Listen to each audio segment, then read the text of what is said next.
Hello, good afternoon. Good afternoon, ma'am.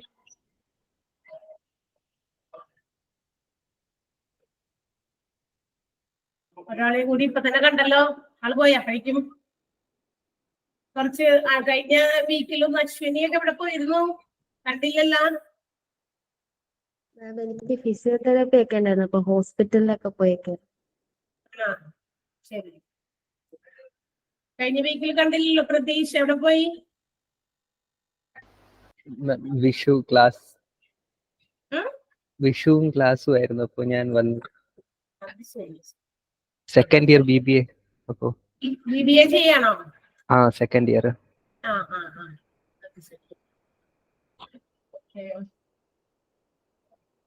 കഴിഞ്ഞ ആഴ്ച ഒരാൾ മാത്രമേ ക്ലാസ്സിൽ അറ്റൻഡ് ചെയ്യാനുണ്ടായിരുന്നുള്ളൂ. അപർണ മാത്രം.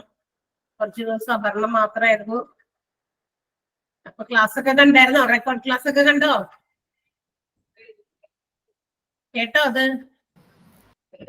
ഒരു ക്ലാസ് കൂടെ കാണാനുണ്ട്, ബാക്കിയെല്ലാം കണ്ടു. ശരി, അതൊക്കെ ഒന്ന് കാണുക.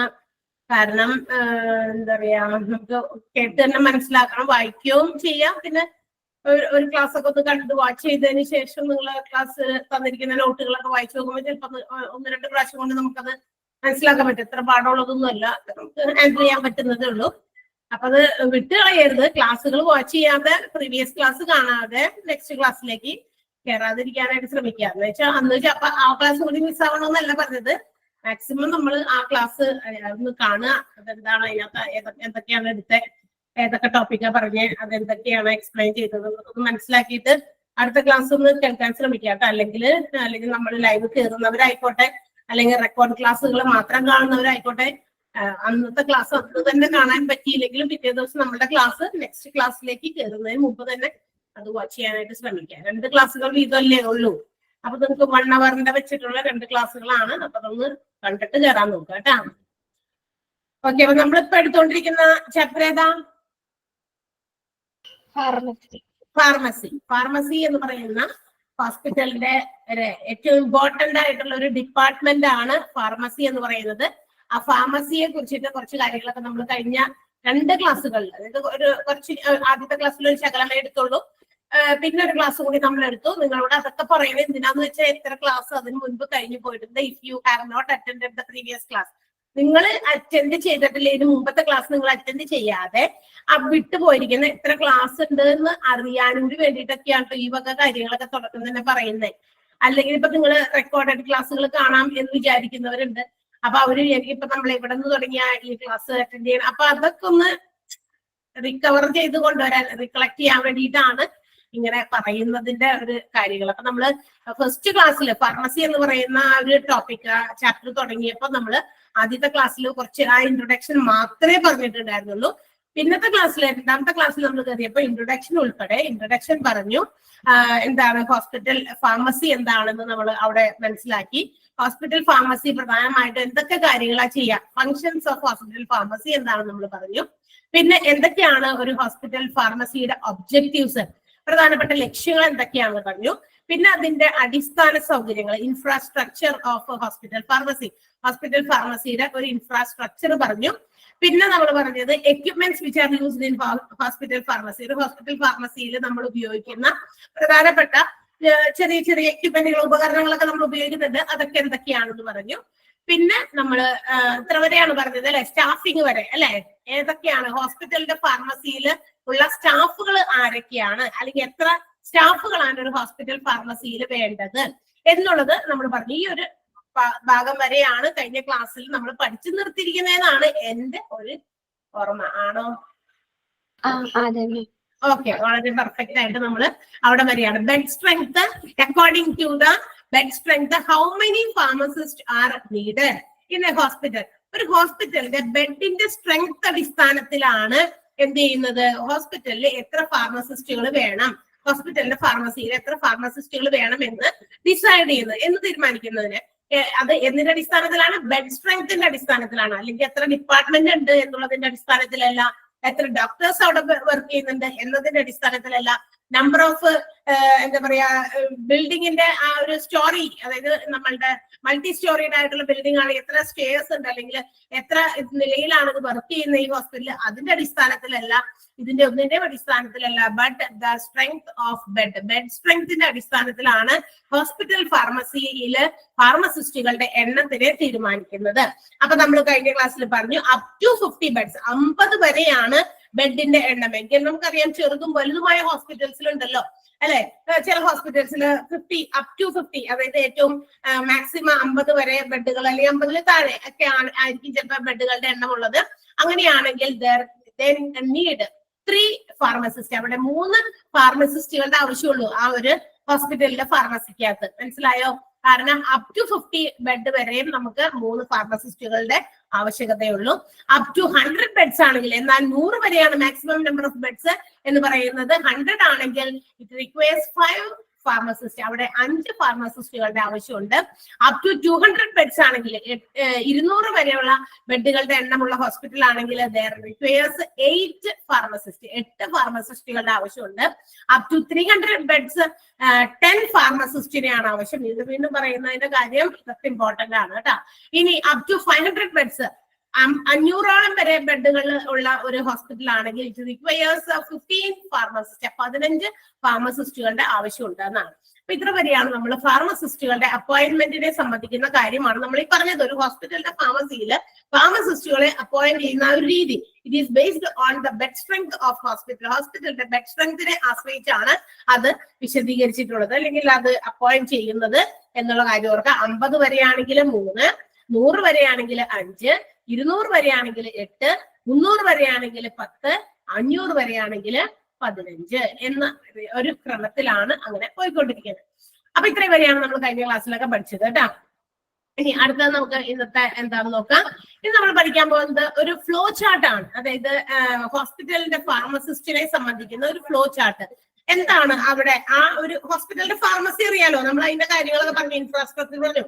അതൊന്നുകിൽ ഗ്രൗണ്ട് ഫ്ലോറിലോ അല്ലെങ്കിൽ ഫസ്റ്റ് ഫ്ലോറിലോ ലൊക്കേറ്റ് ചെയ്തിരിക്കണം അല്ലെ ഫാർമസി. അപ്പൊ അങ്ങനെ നമ്മൾ കാണുന്ന ഗ്രൗണ്ട് ഫ്ലോറിലോ അല്ലെങ്കിൽ ഫസ്റ്റ് ഫ്ലോറിലോ കാണുന്ന ഒരു ഹോസ്പിറ്റൽ ഫാർമസി എന്ന് പറയുന്നത് കുറച്ച് എന്താ പറയാ ഒരു പ്രൊഫഷണൽ ലുക്ക് നൽകുന്ന ഒരു ഫാർമസി ആയിരിക്കണം. അതിന്റെ ഫ്രണ്ടിൽ കുറച്ച് നേരം വെയിറ്റ് ചെയ്യണം, എന്നെങ്കിൽ ആ വെയിറ്റിംഗ് ഏരിയ കുറച്ച് കൺജസ്റ്റഡ് ആകാതെ കുറച്ച് എന്താ പറയാ ഒരു നല്ല രീതിയിൽ കുറച്ച് സ്ഥലമൊക്കെ പ്രൊവൈഡ് ചെയ്ത് കൊടുത്തിട്ടുണ്ടായിരിക്കണം. ആൻഡ് അവിടെ വെയിറ്റ് ചെയ്യുന്ന ആളുകൾക്ക്, പേഷ്യൻസിനും അല്ലെങ്കിൽ ബൈസ്റ്റാൻഡേഴ്സ് ഒക്കെ വരുന്നവർക്കോ അല്ലെങ്കിൽ കൂടെ വരുന്നവർക്കൊക്കെ വായിക്കാൻ പറ്റുന്ന രീതിയിൽ കുറച്ച് എഡ്യൂക്കേഷണൽ, അവർക്ക് കുറച്ച് അവയർനെസ് കൊടുക്കുന്ന, അതിന്റെ ഹെൽത്തിനെ സംബന്ധിക്കുന്നതോ മറ്റു കാര്യങ്ങളൊക്കെ, ഹെൽത്ത് കാര്യങ്ങളാണ് കൂടുതലും. അപ്പൊ രോഗങ്ങളെ കുറിച്ചിട്ടുള്ളതായിരിക്കാം, ചിലപ്പോ എപ്പിഡമിക്സ്, പകർച്ചവ്യാധികളെ സംബന്ധിക്കുന്നതാകാം, അല്ലെങ്കിൽ മദർ ചൈൽഡ്, കൊച്ചുകുട്ടികൾക്ക് എന്താ പറയാ ന്യൂ ബോൺ ബേബീസിനെ ഫീഡ് ചെയ്യുന്ന കാര്യത്തെ കുറിച്ച് അങ്ങനെയുള്ള അവയർനെസ് കൊടുക്കുന്ന എഡ്യൂക്കേഷണൽ ആയിട്ടുള്ള പോസ്റ്റേഴ്സ് ഒക്കെ വാളില് ചുവരില് ഡിസ്പ്ലേ ചെയ്യുന്ന രീതിയിൽ അങ്ങനെയൊക്കെ ആയിരിക്കണം ഫാർമസിയുടെ ഒരു ഔട്ട്ലുക്ക് എന്നൊക്കെ നമ്മൾ കഴിഞ്ഞ ക്ലാസ്സിൽ പറഞ്ഞു. ഇപ്പൊ നമ്മൾ പഠിക്കാൻ പോകുന്നത് അവിടുത്തെ ഹോസ്പിറ്റൽ ഫാർമസിസ്റ്റുകളുടെ ഒരു റിക്വയർമെന്റുകളെ ഒരു ഫ്ലോ ചാർട്ടിലൂടെ നമുക്ക് കാണിച്ചിരിക്കുകയാണ്. എന്തൊക്കെയാണെന്ന് നോക്കാം. ആദ്യത്തേത് ഏറ്റവും ടോപ്പില്, ഒരു ഫാർമസിയുടെ ഏറ്റവും ടോപ്പ് ലെവലിലുള്ള ആളെന്ന് പറയുന്നത് ഡയറക്ടർ. അവിടുത്തെ ഡയറക്ടർ ആയിരിക്കും. ആ ഡയറക്ടറിന്റെ തൊട്ട് താഴെ സൂപ്പറിൻറ്റൻഡന്റ് ഓഫ് ഫാർമസ്യൂട്ടിക്കൽ സർവീസസ്, അതിന്റെ സൂപ്രണ്ട് എന്ന് നമ്മൾ മലയാളത്തിൽ പറയും അല്ലെ. അപ്പൊ ഫാർമസ്യൂട്ടിക്കൽ സർവീസസ്, മരുന്നുകളൊക്കെ കൈകാര്യം ചെയ്യുന്ന, ആ മരുന്നുമായിട്ടുള്ള ബന്ധപ്പെട്ട കാര്യങ്ങളൊക്കെ കൈകാര്യം ചെയ്യുന്നതിന്റെ ഒരു സൂപ്പറിൻറ്റൻഡന്റ് ആയിരിക്കണം. അല്ലെങ്കിൽ ഓർ ചീഫ് ഫാർമസിസ്റ്റ് ആയിരിക്കും. അത് രണ്ടൊന്നും തന്നെയാണ്, സൂപ്പറിൻറ്റൻഡന്റ് ഓർ ചീഫ് ഫാർമസിസ്റ്റ്. അത് ഒരു എംഫാം എന്താ പറയാ ഹോൾഡർ ആയിരിക്കണം. അതായത് അതിന്റെ ക്വാളിഫിക്കേഷൻ ആണ് എംഫാം എന്ന് പറയുന്ന ആ ഒരു PG എടുത്തിരിക്കുന്ന ആളായിരിക്കണം ചീഫ് ഫാർമസിസ്റ്റ് അല്ലെങ്കിൽ സൂപ്പറിൻറ്റൻഡന്റ് ഓഫ് ഫാർമസ്യൂട്ടിക്കൽ സർവീസസ്. അതിന്റെ തൊട്ട് താഴെ, അപ്പൊ ഡയറക്ടർ ഫസ്റ്റ്, സെക്കൻഡ്ലി ഒന്നുകിൽ ചീഫ് ഫാർമസിസ്റ്റ് ആകും അല്ലെങ്കിൽ superintendent of pharmaceutical services. And he or she should hold the M Pharm. M Pharm എന്ന് പറയുന്ന ഒരു ഡിഗ്രി ഹോൾഡ് ചെയ്തിരിക്കുന്ന ആളായിരിക്കും ചീഫ് ഫാർമസിസ്റ്റ് എന്ന് പറയുന്നത്. അതും ഒക്കെ കണക്ട് ചെയ്ത് പഠിക്കേണ്ട. ചീഫ് ഫാർമസിസ്റ്റ് അതിന്റെ ക്വാളിഫിക്കേഷൻ എംഫാം ആണെന്ന് ഓർക്കുക. ചീഫ് ഫാർമസിസ്റ്റ് ഓർ മറ്റൊരാള് എന്ന് പറയുന്നത് ഒരു ഓപ്ഷനിലാണ്, സൂപ്പറിൻറ്റൻഡന്റ് ഓഫ് ഫാർമസ്യൂട്ടിക്കൽ സർവീസസ് ആണ്.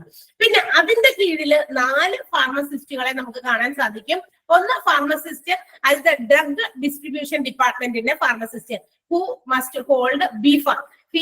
ബിഫാം എന്ന് പറയുന്ന ക്വാളിഫിക്കേഷൻ ഉള്ള ഒരു ഫാർമസിസ്റ്റ് ആണ് ഡ്രഗ് ഡിസ്ട്രിബ്യൂഷൻ ഡിപ്പാർട്ട്മെന്റിൽ.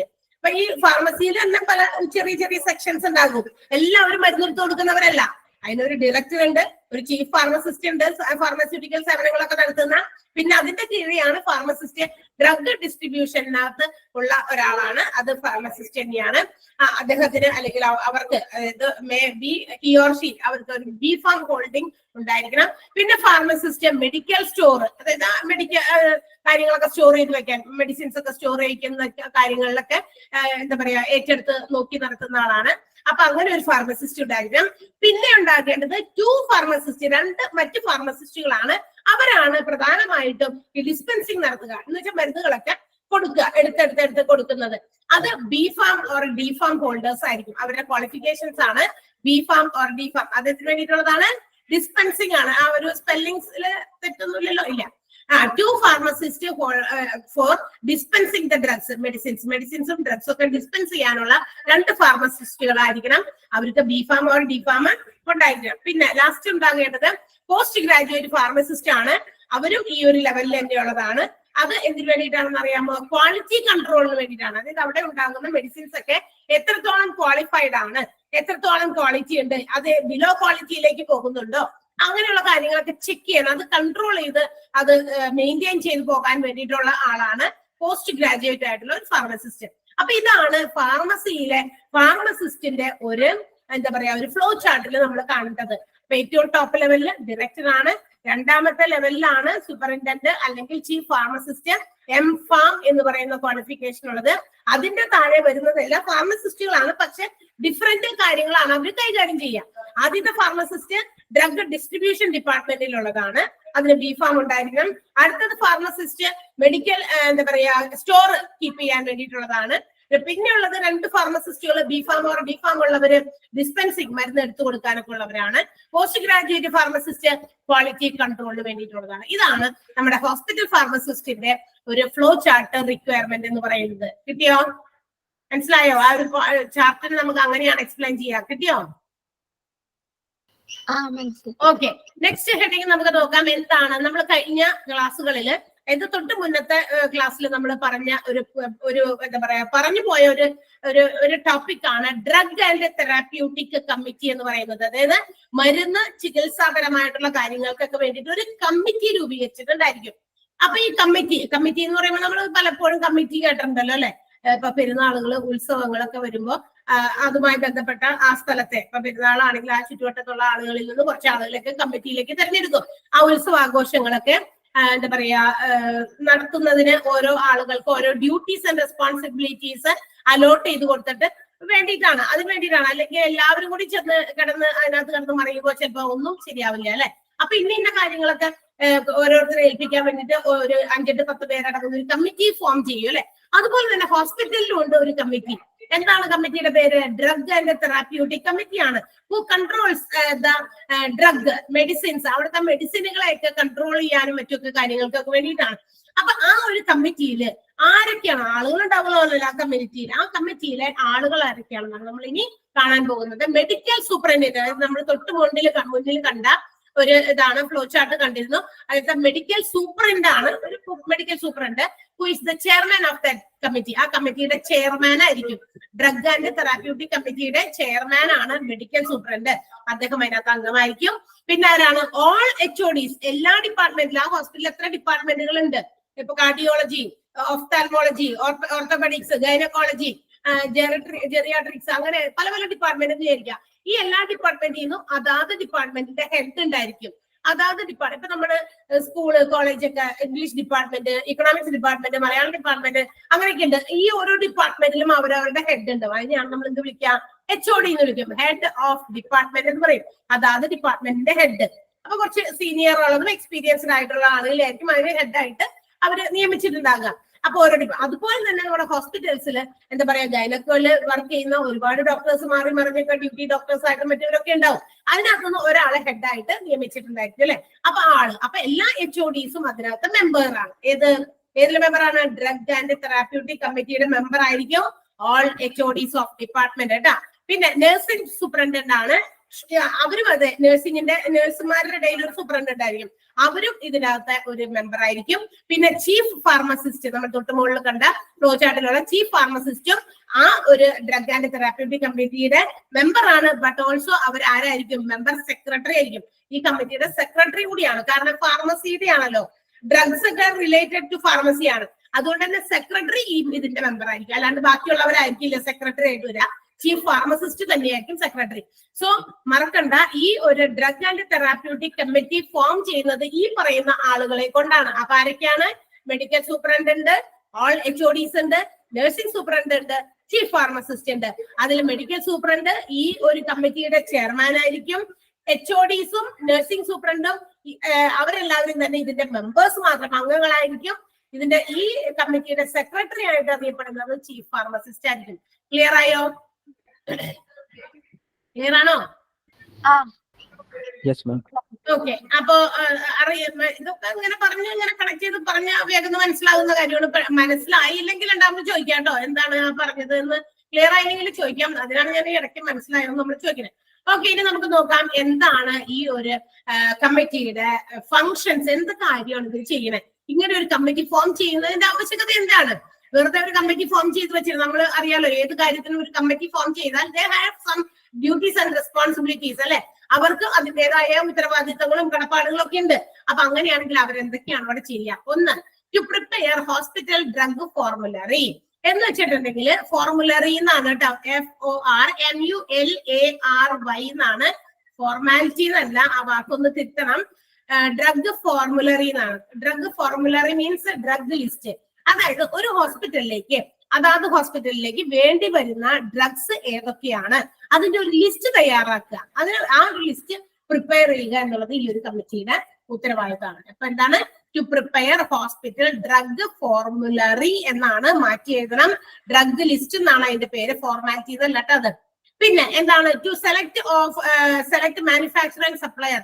അതായത് ഈ നമ്മുടെ ഹോസ്പിറ്റലിലേക്ക് എന്താ പറയാ, ആരെയാണ് നമ്മൾ ഡ്രഗ്സ് തരാൻ വേണ്ടിയിട്ട് സെലക്ട് ചെയ്യുന്നത്, ഏത് ആളുകളിൽ നിന്ന് മരുന്ന് വാങ്ങിക്കണം, ഏത് സപ്ലയറിൽ നിന്ന് മരുന്നുകൾ എടുക്കണം എന്നുള്ള കാര്യമൊക്കെ ഇവര് തീരുമാനിക്കണം. ഇവര് സെലക്ട് ചെയ്യണം ഏത് മാനുഫാക്ചറിനെ അല്ലെങ്കിൽ ഏത് സപ്ലയറിനെയാണ് നമ്മൾ സെലക്ട് ചെയ്യുന്നത്. ഇപ്പൊ ഹോസ്പിറ്റലിലേക്ക് കുറച്ച് മരുന്നുകളൊക്കെ വേണം, പലതരത്തിൽ ഡിപ്പാർട്ട്മെന്റ് ഉണ്ട്, ഓരോ ഡിപ്പാർട്ട്മെന്റുകൾക്കും വേണ്ടിയിട്ടുള്ള മരുന്നുകൾ വേണം. ഇതിന് വേണ്ടിയിട്ട് ഏത് ഉത്പാദകനെയാണ് സമീപിക്കേണ്ടത്, ഏത് മാനുഫാക്ചറിൽ നിന്ന് വാങ്ങിക്കുന്നതാണ് നല്ലത്, ക്വാളിറ്റി ആയിട്ടുള്ള മരുന്നുകൾ എവിടെ നിന്ന് കിട്ടും അല്ലെ. അപ്പൊ അങ്ങനെയാണെങ്കിൽ ക്വാളിറ്റി ആയിട്ടുള്ള മരുന്ന് അറ്റ് മിനിമം പോസിബിൾ കോസ്റ്റ് അല്ലെ, വളരെ ചെലവ് കുറഞ്ഞ രീതിയിൽ വാങ്ങിച്ച് അത് ആളുകളിലേക്ക് നല്ല രീതിയിൽ ക്വാളിറ്റി ആയിട്ടുള്ള മരുന്നുകൾ എത്തിക്കുമ്പോഴാണ് അവരൊരു ഹോസ്പിറ്റലിൽ ഒരു നല്ല രീതിയിൽ വർക്ക് ചെയ്യുന്നുള്ളൂ അല്ലെങ്കിൽ ഡെവലപ്ഡ് ആകുന്നുള്ളൂ. അത് മറ്റുള്ളവരുടെ ഇടയിൽ, ആളുകളുടെ ഇടയിൽ മരുന്ന് കഴിക്കുമ്പോൾ തന്നെ അസുഖം പെട്ടെന്ന് മാറി അങ്ങനെയൊക്കെയുള്ള ഒരു ആളുകൾ തന്നെ അവർക്ക് ഒരു സാറ്റിസ്ഫാക്ഷൻ കിട്ടണം അല്ലെ. അപ്പോഴാണ് വീണ്ടും വീണ്ടും നമുക്ക് ആ ഒരു ഹോസ്പിറ്റലിലേക്ക് പോകാനുള്ള ഒരു ഇത് വരുള്ളൂ. അപ്പൊ ഒരു ഹോസ്പിറ്റലിന് അതിന്റെ ഗുഡ് വില്ല് നേടിക്കൊടുക്കുന്നതിൽ ഇതിൽ ഒരു വലിയ പങ്കുണ്ട്. അപ്പൊ ഏത് മാനുഫാക്ചററിനെ അല്ലെങ്കിൽ ഏത് സപ്ലയറിനെ തെരഞ്ഞെടുക്കണം എന്നുള്ളത് ഈ ഒരു കമ്മിറ്റിയാണ് ഡിസൈഡ് ചെയ്യേണ്ടത്. പിന്നെ മാത്രമല്ല they can add or new drugs. മാത്രമല്ല ഈ കമ്മിറ്റിയാണ് തീരുമാനിക്കുക പുതിയ പുതിയ ഡ്രഗ്സ് ഒക്കെ മാറ്റി വാങ്ങിക്കാം. നേരത്തെ ഉണ്ടായിരുന്ന ഡ്രഗ്സ് ഇതൊക്കെ പഴയതല്ലേ, ഇതൊക്കെ മാറ്റി നമുക്ക് പുതിയ കമ്പനികളുടെ മെഡിസിൻസ് ഒക്കെ വന്നിട്ടുണ്ട്, അപ്പൊ അത് മാറ്റി വാങ്ങിക്കണം, പുതിയത് നിലനിർത്തണം എന്നും. And they can also delete the old drugs. ഏതെങ്കിലും തരത്തില് ഡ്രഗ്സ് ഒക്കെ പഴയതായെങ്കിൽ, പഴയതാകുക എന്ന് പറഞ്ഞാൽ എന്താ, ഔട്ട്ഡേറ്റഡ് ആകുക. അതായത് നമ്മള് ഓരോ കാലഘട്ടത്തിനനുസരിച്ച് മനുഷ്യർ എല്ലാ രീതിയിലും മാറ്റങ്ങൾ വരുത്തിക്കൊണ്ടിരിക്കുകയാണ്. അപ്പൊ പരമ്പരാഗതമായിട്ട് നമ്മൾ ശീലിച്ചു വന്നിരുന്ന ചില മെഡിസിൻസ് ഒക്കെ ഉണ്ട്, അത് മാറ്റി ന്യൂ വൺസിനെ നമുക്ക് അവിടെ പഴയതിനെ ഡിലീറ്റ് ചെയ്തിട്ട് പുതിയതിനെ കൊണ്ട് നമുക്ക് അവിടെ എന്ത് ചെയ്യാം, സബ്സ്റ്റിറ്റ്യൂട്ട് ചെയ്യാം അല്ലെ. അപ്പൊ അങ്ങനെയാണെങ്കിൽ പഴയതൊക്കെ മാറ്റിയിട്ട് പുതിയത് എന്താ പറയാ കൊണ്ടുവരാനൊക്കെ ഉള്ള ഒരു അധികാരം അല്ലെങ്കിൽ ഒരു കടപ്പാട് അല്ലെങ്കിൽ ഒരു ഉത്തരവാദിത്തം ഈ ഒരു കമ്മിറ്റിക്കാണുള്ളത്. പിന്നെ എന്താണ്, ഡ്രഗ്സ് സപ്ലൈ ചെയ്യുക OPDയിലേക്ക്, അതായത് ഔട്ട് പേഷ്യന്റ് വിഭാഗത്തിലേക്ക് വേണ്ട മരുന്നുകൾ സപ്ലൈ ചെയ്യുക എന്നുള്ളത്. Policy forming for pharmacy and monitoring. നമ്മുടെ ഹോസ്പിറ്റലിന്റെ ഫാർമസിയില് ഏതൊക്കെ തരത്തിലുള്ള നിയമങ്ങൾ, അതായത് ഒരു ഹോസ്പിറ്റലിന് അതിൻ്റെതായ നിയമങ്ങളുണ്ട്. ഹോസ്പിറ്റൽ ഫാർമസിയും ഹോസ്പിറ്റലിന്റെ നിയമങ്ങൾക്ക് അനുസൃതമായിട്ടാണ് പ്രവർത്തിക്കേണ്ടത്. നമ്മൾ നേരത്തെ കണ്ടതാണ് ക്ലാസ്സിൽ അല്ലെ. ഹോസ്പിറ്റൽ ഫാർമസി പ്രവർത്തിക്കേണ്ടത് ഹോസ്പിറ്റൽസിന്റെ റൂൾസ് ആൻഡ് പ്രൊസീജിയേഴ്സ് അനുസരിച്ച് തന്നെയാണ്. അപ്പൊ അതിന് വേണ്ടിയിട്ട് ഒരു പോളിസി, ഫാർമസിക്ക് വേണ്ടിയിട്ട് ഒരു പോളിസി രൂപീകരിക്കാം. അത് ഇടയ്ക്കിടയ്ക്ക് മോണിറ്റർ ചെയ്യാം. മോണിറ്റർ ചെയ്യാന്ന് പറയുമ്പോൾ അവിടുത്തെ മരുന്നുകളെ കുറിക്കുന്നതാകാം, മറ്റു കാര്യങ്ങളൊക്കെ കറക്റ്റ് ആയിട്ട് അത് വിലയിരുത്തുക. അതാണ് മോണിറ്റർ ചെയ്യാന്ന് പറഞ്ഞിരിക്കുന്നത്, വിലയിരുത്തുക.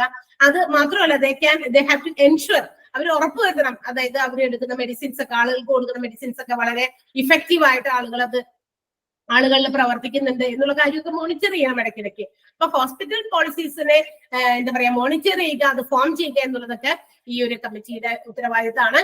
ബഡ്ജറ്റ് ഡിമാൻഡ് ഫോർ ഫാർമസി, ഫാർമസിക്ക് വേണ്ടിയിട്ട് എത്ര രൂപ ബഡ്ജറ്റ് കാണണം എന്നുള്ളതൊക്കെ അവർ നേരത്തെ കൂട്ടി തീരുമാനിക്കണം. ഹോസ്പിറ്റലിലേക്ക് മരുന്നുകൾ കൊണ്ടുവരാനൊക്കെ ഇത്രയൊക്കെ ബഡ്ജറ്റ് ഉണ്ട് എന്നുള്ളതൊക്കെ അവർ ഡിസൈഡ് ചെയ്യും, ഫോർകാസ്റ്റ് ചെയ്യണം, നേരത്തെ കൂട്ടി അറിയണം. To develop drug information system, അതായത് ഡ്രഗ് ഇൻഫോർമേഷൻ സിസ്റ്റം അവർ ഡെവലപ്പ് ചെയ്യാൻ എന്ന് പറഞ്ഞാൽ എന്താണ് ഡ്രഗ് ഇൻഫോർമേഷൻ സിസ്റ്റം എന്ന് പറഞ്ഞു കഴിഞ്ഞിട്ടുണ്ടെങ്കിൽ ഒരു ഹോസ്പിറ്റലിനകത്ത് ഏതൊക്കെ തരത്തിലുള്ള ഡ്രഗുകളെ കുറിച്ചിട്ടുള്ള ഇൻഫോർമേഷൻസ്, ഇപ്പൊ നമ്മളൊരു ഡ്രഗ് കൊണ്ടുവന്ന് വെക്കുമ്പോൾ, മെഡിസിൻ കൊണ്ടുവന്ന് വെക്കുമ്പോൾ അതിന്റെ ആഫ്റ്റർ ഇഫക്റ്റുകൾ, അതിന്റെ ക്വാളിറ്റി, അതിന് ഏതെങ്കിലും തരത്തിലുള്ള സൈഡ് ഇഫക്റ്റുകൾ ഉണ്ടോ, ഇങ്ങനെയുള്ള കാര്യങ്ങളെല്ലാം തന്നെ ആ ഒരു മരുന്നിനെ കുറിച്ച് സകല ഇൻഫോർമേഷൻസും, ആരാണ് ഇത് മാനുഫാക്ചർ ചെയ്തത്, എവിടെ നിന്നാണ് അത് സപ്ലൈ ചെയ്തത്, അതിന്റെ സോഴ്സ്, മറ്റു ഡീറ്റെയിൽസ് എല്ലാം, അതാണ് ഡ്രഗ് ഇൻഫോർമേഷൻ. അങ്ങനെ ഒരു കാര്യം ഡെവലപ്പ് ചെയ്യുക എന്നുള്ളത്. പിന്നെ to check pharmacy records and drug quality, അവിടുത്തെ ഫാർമസിക്കകത്ത് ഈ പറയുന്ന കാര്യങ്ങൾ, കുറെ കാര്യങ്ങളൊക്കെ അവര് റെക്കോർഡ്സിൽ സൂക്ഷിച്ചിട്ടുണ്ടാവും. മരുന്നിനെ കുടിക്കുന്നതും മരുന്നിന്റെ ക്വാളിറ്റി, ക്വാണ്ടിറ്റി സംബന്ധമായ കാര്യങ്ങളൊക്കെ റെക്കോർഡ് ചെയ്ത് വെച്ചിട്ടുണ്ടാവും. അത് ഇടയ്ക്കിടയ്ക്കൊക്കെ ചെക്ക് ചെയ്യാം. മാത്രമല്ല അതിന്റെ ക്വാളിറ്റി, ഡ്രഗിന്റെ ക്വാളിറ്റി ഇടയ്ക്ക് ചെക്ക് ചെയ്യാം. അപ്പൊ ഡ്രഗ് ക്വാളിറ്റിയും റെക്കോർഡ്സും രണ്ടും ചെക്ക് ചെയ്യേണ്ടത് ഇവരുടെ ഉത്തരവാദിത്തമാണ്. To maintain drug standard and quality control, ഡ്രഗിന്റെ സ്റ്റാൻഡേർഡ് താഴെ പോകാതെ, എന്നുവെച്ചാൽ ഡ്രഗിന് ഒരു മെയിൻ എന്താ പറയാ നല്ല ഒരു സ്റ്റാൻഡേർഡ് ആയിട്ടുള്ള സ്റ്റാൻഡേർഡൈസ്ഡ് ആയിട്ടുള്ള ഡ്രഗ്സ് മെയിൻറ്റെയിൻ ചെയ്യുക.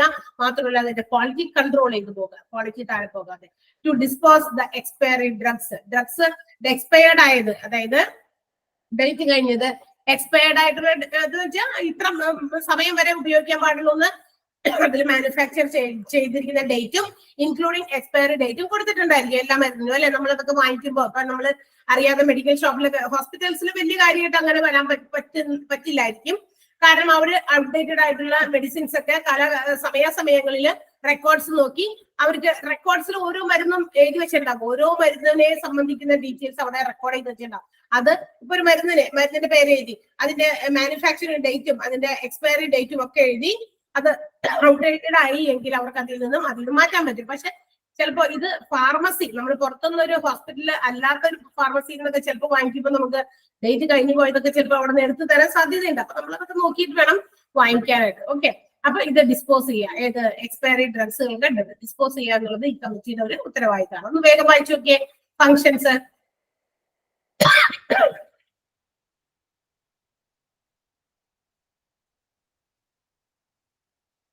Hospital pharmacy drug and therapeutic കമ്മിറ്റിയുടെ ഫങ്ഷൻസ് ആണ് എഴുതിയേക്കുന്നത്. ഡ്രഗ് ലിസ്റ്റ് പ്രിപ്പയർ ചെയ്യുക. ഡ്രഗ് ലിസ്റ്റ് പ്രിപ്പയർ ചെയ്ത് കഴിഞ്ഞാൽ അത് സപ്ലൈ ചെയ്യാനുള്ള മാനുഫാക്ചററെ അല്ലെങ്കിൽ സപ്ലയറെ തിരഞ്ഞെടുക്കുക. പുതിയ ഡ്രഗുകൾ ആഡ് ചെയ്യുക, പഴയതിനെ ഇല്ലാതാക്കുക, നീക്കിക്കളയുക. പിന്നെ മാത്രമല്ല OPD-യിലേക്ക് ഡ്രഗുകൾ ആവശ്യമുള്ളതൊക്കെ സപ്ലൈ ചെയ്യുക. ഫാർമസിക്ക് വേണ്ട പോളിസീസ് രൂപീകരിക്കുക, അത് ഇടയ്ക്കിടയ്ക്ക് മോണിറ്റർ ചെയ്യുക. ബഡ്ജറ്റ് ഡിമാൻഡ് തയ്യാറാക്കുക, ഇത് ഫാർമസിക്ക് വേണ്ടിയിട്ട് എത്ര പണം അവിടുത്തെ മരുന്നുകളൊക്കെ വാങ്ങിക്കാനൊക്കെ ഉള്ള ഒരു ബഡ്ജറ്റ് അവർ തയ്യാറാക്കണം. ഡ്രഗ് ഇൻഫോർമേഷൻ സിസ്റ്റം, ഡ്രഗിനെ കുറിച്ചുള്ള സോഴ്സ്, അതിന്റെ ക്വാളിറ്റി, ക്വാണ്ടിറ്റി, മാനുഫാക്ചറിങ്, മറ്റു കാര്യങ്ങളെല്ലാം ഡീറ്റെയിൽഡ് ആയിട്ട് ഡെവലപ്പ് ചെയ്യാം. ഫാർമസിയുടെ റെക്കോർഡ്സും അതുപോലെ തന്നെ ഡ്രഗിന്റെ ക്വാളിറ്റിയും ഒക്കെ ചെക്ക് ചെയ്യുക. ഡ്രഗ് സ്റ്റാൻഡേർഡും ക്വാളിറ്റി കൺട്രോളും മെയിൻറ്റെയിൻ ചെയ്യുക. എക്സ്പയറി ഡ്രഗ്സ് എന്താ പറയാ ഡിസ്പോസ് ചെയ്യുക. ക്ലിയർ ആയോ? ഒന്നുകൂടി കറക്റ്റ് ആയിട്ട് മലയാളത്തിൽ പറഞ്ഞിട്ട് ഓരോ പോയിന്റ് ക്ലിയർ ആണോ?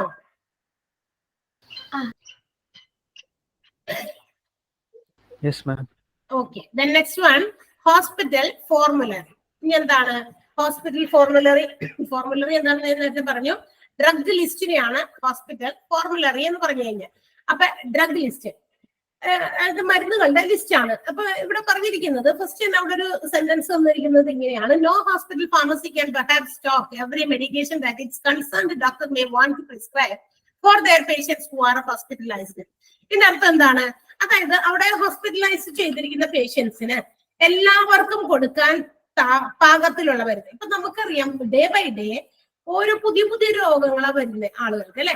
അപ്പൊ നമ്മള് നേരത്തെ ഉണ്ടായിരുന്ന ഒരു എന്താ പറയാ ഒരു ഹെറിഡിറ്ററി പോലെ ഇങ്ങനെ പരമ്പരാഗതമായിട്ട് വരുന്ന ചില രോഗങ്ങളൊക്കെ ഉണ്ടായിരുന്നു. ഇന്ന് അവസ്ഥ മാറി. ഇന്ന് പുതിയ പുതിയ രോഗങ്ങളാണ്. ചിലപ്പോ ഹോസ്പിറ്റലിൽ ചെന്ന് ഡോക്ടേഴ്സ് ഈ എന്തെങ്കിലും അസുഖവുമായി ചെന്ന് അത് മാറാതെ വരുമ്പോ അവരിങ്ങനെ പല പല ടെസ്റ്റുകൾ നടത്തി അവർക്ക് ഒരുപാട് സമയം അതിനു വേണ്ടിയിട്ട് ചിലപ്പോൾ റിസർച്ച് നടത്തിയൊക്കെ ആയിരിക്കാം ഇന്ന രോഗമാണ് ഇതിന്റെ കാരണം എന്താണെന്നൊക്കെ അവർക്ക് പിന്നീടായിരിക്കും മനസ്സിലാക്കുക. അപ്പൊ ഹോസ്പിറ്റലൈസ് ചെയ്ത വ്യക്തികൾക്ക് അല്ലെങ്കിൽ പേഷ്യൻസിന് അന്നേരം എടുത്തു കൊടുക്കാൻ അവിടെ ഉണ്ടാകുന്ന മെഡിക്കേഷൻസ് പോരാതെ വരും. കാരണം ഇന്ന രോഗവുമായിട്ടാണ് രോഗി വരുന്നത് എന്ന് നേരത്തെ മുൻകൂട്ടി കാണാനുള്ള കഴിവൊന്നും ഡോക്ടേഴ്സിനില്ല അല്ലെ. ഡോക്ടേഴ്സ് അവർ പഠിച്ചിരിക്കുന്ന കാര്യങ്ങള് എന്താ പറയാ അവര് ഈ ഓരോ രോഗങ്ങളെ കുറിച്ചും ആ രോഗത്തിന്റെ കോസസ് എന്താണെന്നൊക്കെ മനസ്സിലാക്കിയിട്ടാണ് മെഡിക്കേഷൻസ് കൊടുക്കുന്നത്, മരുന്ന് കൊടുക്കുന്നത്. അപ്പൊ പുതിയ പുതിയ രോഗങ്ങളുമായിട്ട് രോഗികൾ വന്നു കഴിയുമ്പോൾ they have to make a study for that. അതിന് വേണ്ടിയിട്ടുള്ള പഠനങ്ങൾ നടത്തണം. ആ പഠനം നടത്തിയിട്ടാണ് അതിന്റെ റൂട്ട് കാരണങ്ങൾ എന്താണെന്നും അതിനെ പ്രതിവിധി പ്രിവെന്റ് ചെയ്യാനും അല്ലെങ്കിൽ അത് ഇല്ലാതാക്കാനും ഒക്കെ ചെയ്യേണ്ടത്, ഏത് മരുന്ന് കൊടുക്കേണ്ടതാണെന്നൊക്കെ പിന്നീടൊക്കെ അവർ കണ്ടുപിടിക്കുക. സോ ദാറ്റ് ആ സമയത്ത് they may not be അവരുടെ ഹോസ്പിറ്റലിൽ will not be available. ഇത്തരം മെഡിക്കേഷൻസ് ഒന്നും ചിലപ്പോ മരുന്നുകളൊന്നും അവൈലബിൾ ആണെന്ന് നിർബന്ധമൊന്നുമില്ല. അത് ഒരു ഹോസ്പിറ്റൽസിനും അത്തരം മരുന്നുകൾ കൊണ്ടുവന്ന് നേരത്തെ കൂട്ടി സ്റ്റോർ ചെയ്യാൻ പറ്റില്ല. ഇന്ന രോഗം വരാമെന്ന് നേരത്തെ കൂട്ടി നമുക്ക് ഫോർകാസ്റ്റ് ചെയ്യാൻ പറ്റുമോ? പറ്റില്ല. അപ്പൊ അതാണ് ആ സെന്റൻസ് കേട്ടോ. അപ്പൊ നിങ്ങൾ അത് വായിച്ചു നോക്കുമ്പോൾ ചിലപ്പോൾ നിങ്ങൾ വിചാരിക്കും എന്താണ് ഈ സെന്റൻസ്. ഇതാണ് ഏതൊരു ഹോസ്പിറ്റൽസിലും അവിടെ വരുന്ന പേഷ്യൻസ് വരുന്നത് എന്ത് രോഗമായിട്ടാണ് എന്ന് അറിയാത്ത സ്ഥിതിക്ക് they cannot hold such medications അല്ലെങ്കിൽ each and every medications cannot be stored in the hospital pharmacy. ഹോസ്പിറ്റലിന്റെ ഫാർമസിയിലെ എല്ലാ മരുന്നുകളും വരാനിരിക്കുന്നതുമായിട്ടുള്ള രോഗത്തിന് വേണ്ടിയുള്ള മരുന്നുകൾ കൊണ്ട് സ്റ്റോർ ചെയ്യാൻ പറ്റില്ല എന്നാണ് ആ ഒരു സെന്റൻസിന്റെ മീനിങ്. ക്ലിയർ ആയോ? ആ ഒരു സെന്റൻസ് കൺഫ്യൂഷൻസ് എല്ലാവർക്കും വരാറുണ്ട്, അതുകൊണ്ടാണ് പറഞ്ഞത്. ആ അർത്ഥം മനസ്സിലായോ? ആ സെന്റൻസിന്റെ ആദ്യത്തെ സെന്റൻസിന്റെ അർത്ഥം മനസ്സിലായോ? Yes, ma'am. ഓക്കെ.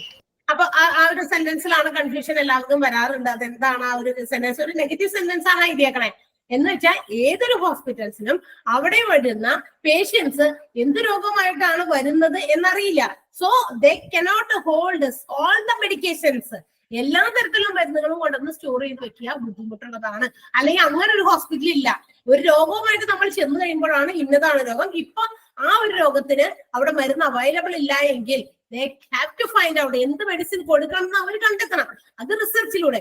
അപ്പൊ അങ്ങനെ വരുമ്പോൾ they can sometimes make such medicines in the hospital pharmacy. ചിലപ്പോൾ വേണമെങ്കിൽ ചില മരുന്നുകളൊക്കെ കോമ്പൗണ്ടിങ് ഒക്കെ നടത്തി അവർക്ക് പുതിയ പുതിയ മരുന്ന് ആക്കി കണ്ടുപിടിച്ച് ആ രോഗിക്ക് വേണമെങ്കിൽ കൊടുക്കാം. ടെസ്റ്റ് ചെയ്തതിന് ശേഷം ലാബ് ടെസ്റ്റുകളൊക്കെ നടത്തിയതിനു ശേഷം മാത്രം അത് പ്രൊവൈഡ് ചെയ്യാം. അത്തരം ഒരു രോഗമായിരിക്കാം എന്ന് ഒരു ഇതെടുത്തിട്ട് അവർക്ക് അങ്ങനെ കൊടുക്കാം. പക്ഷെ അത് നേരത്തെ അവിടെ ഉണ്ടാവുമെന്ന് നിർബന്ധമില്ല. അപ്പൊ അത്തരം മെഡിസിൻസ് എല്ലാം തന്നെ ഹോൾഡ് ചെയ്യാനായിട്ട് ഹോസ്പിറ്റൽസിന് പറ്റില്ല.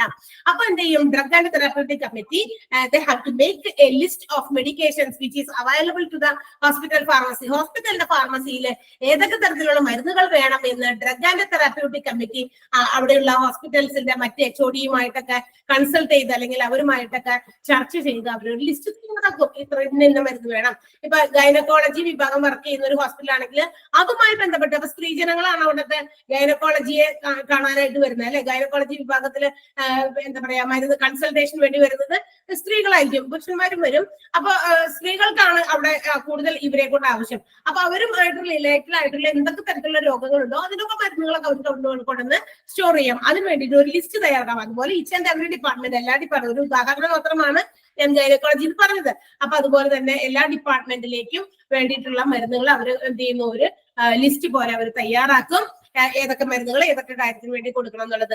അതിനുശേഷം the company collects information about the hospital formulary. ഈ കമ്മിറ്റി എന്ത് ചെയ്യുന്നു? നമ്മുടെ ഹോസ്പിറ്റലിന്റെ drug and therapeutic committee collects information about the hospital pharmacy.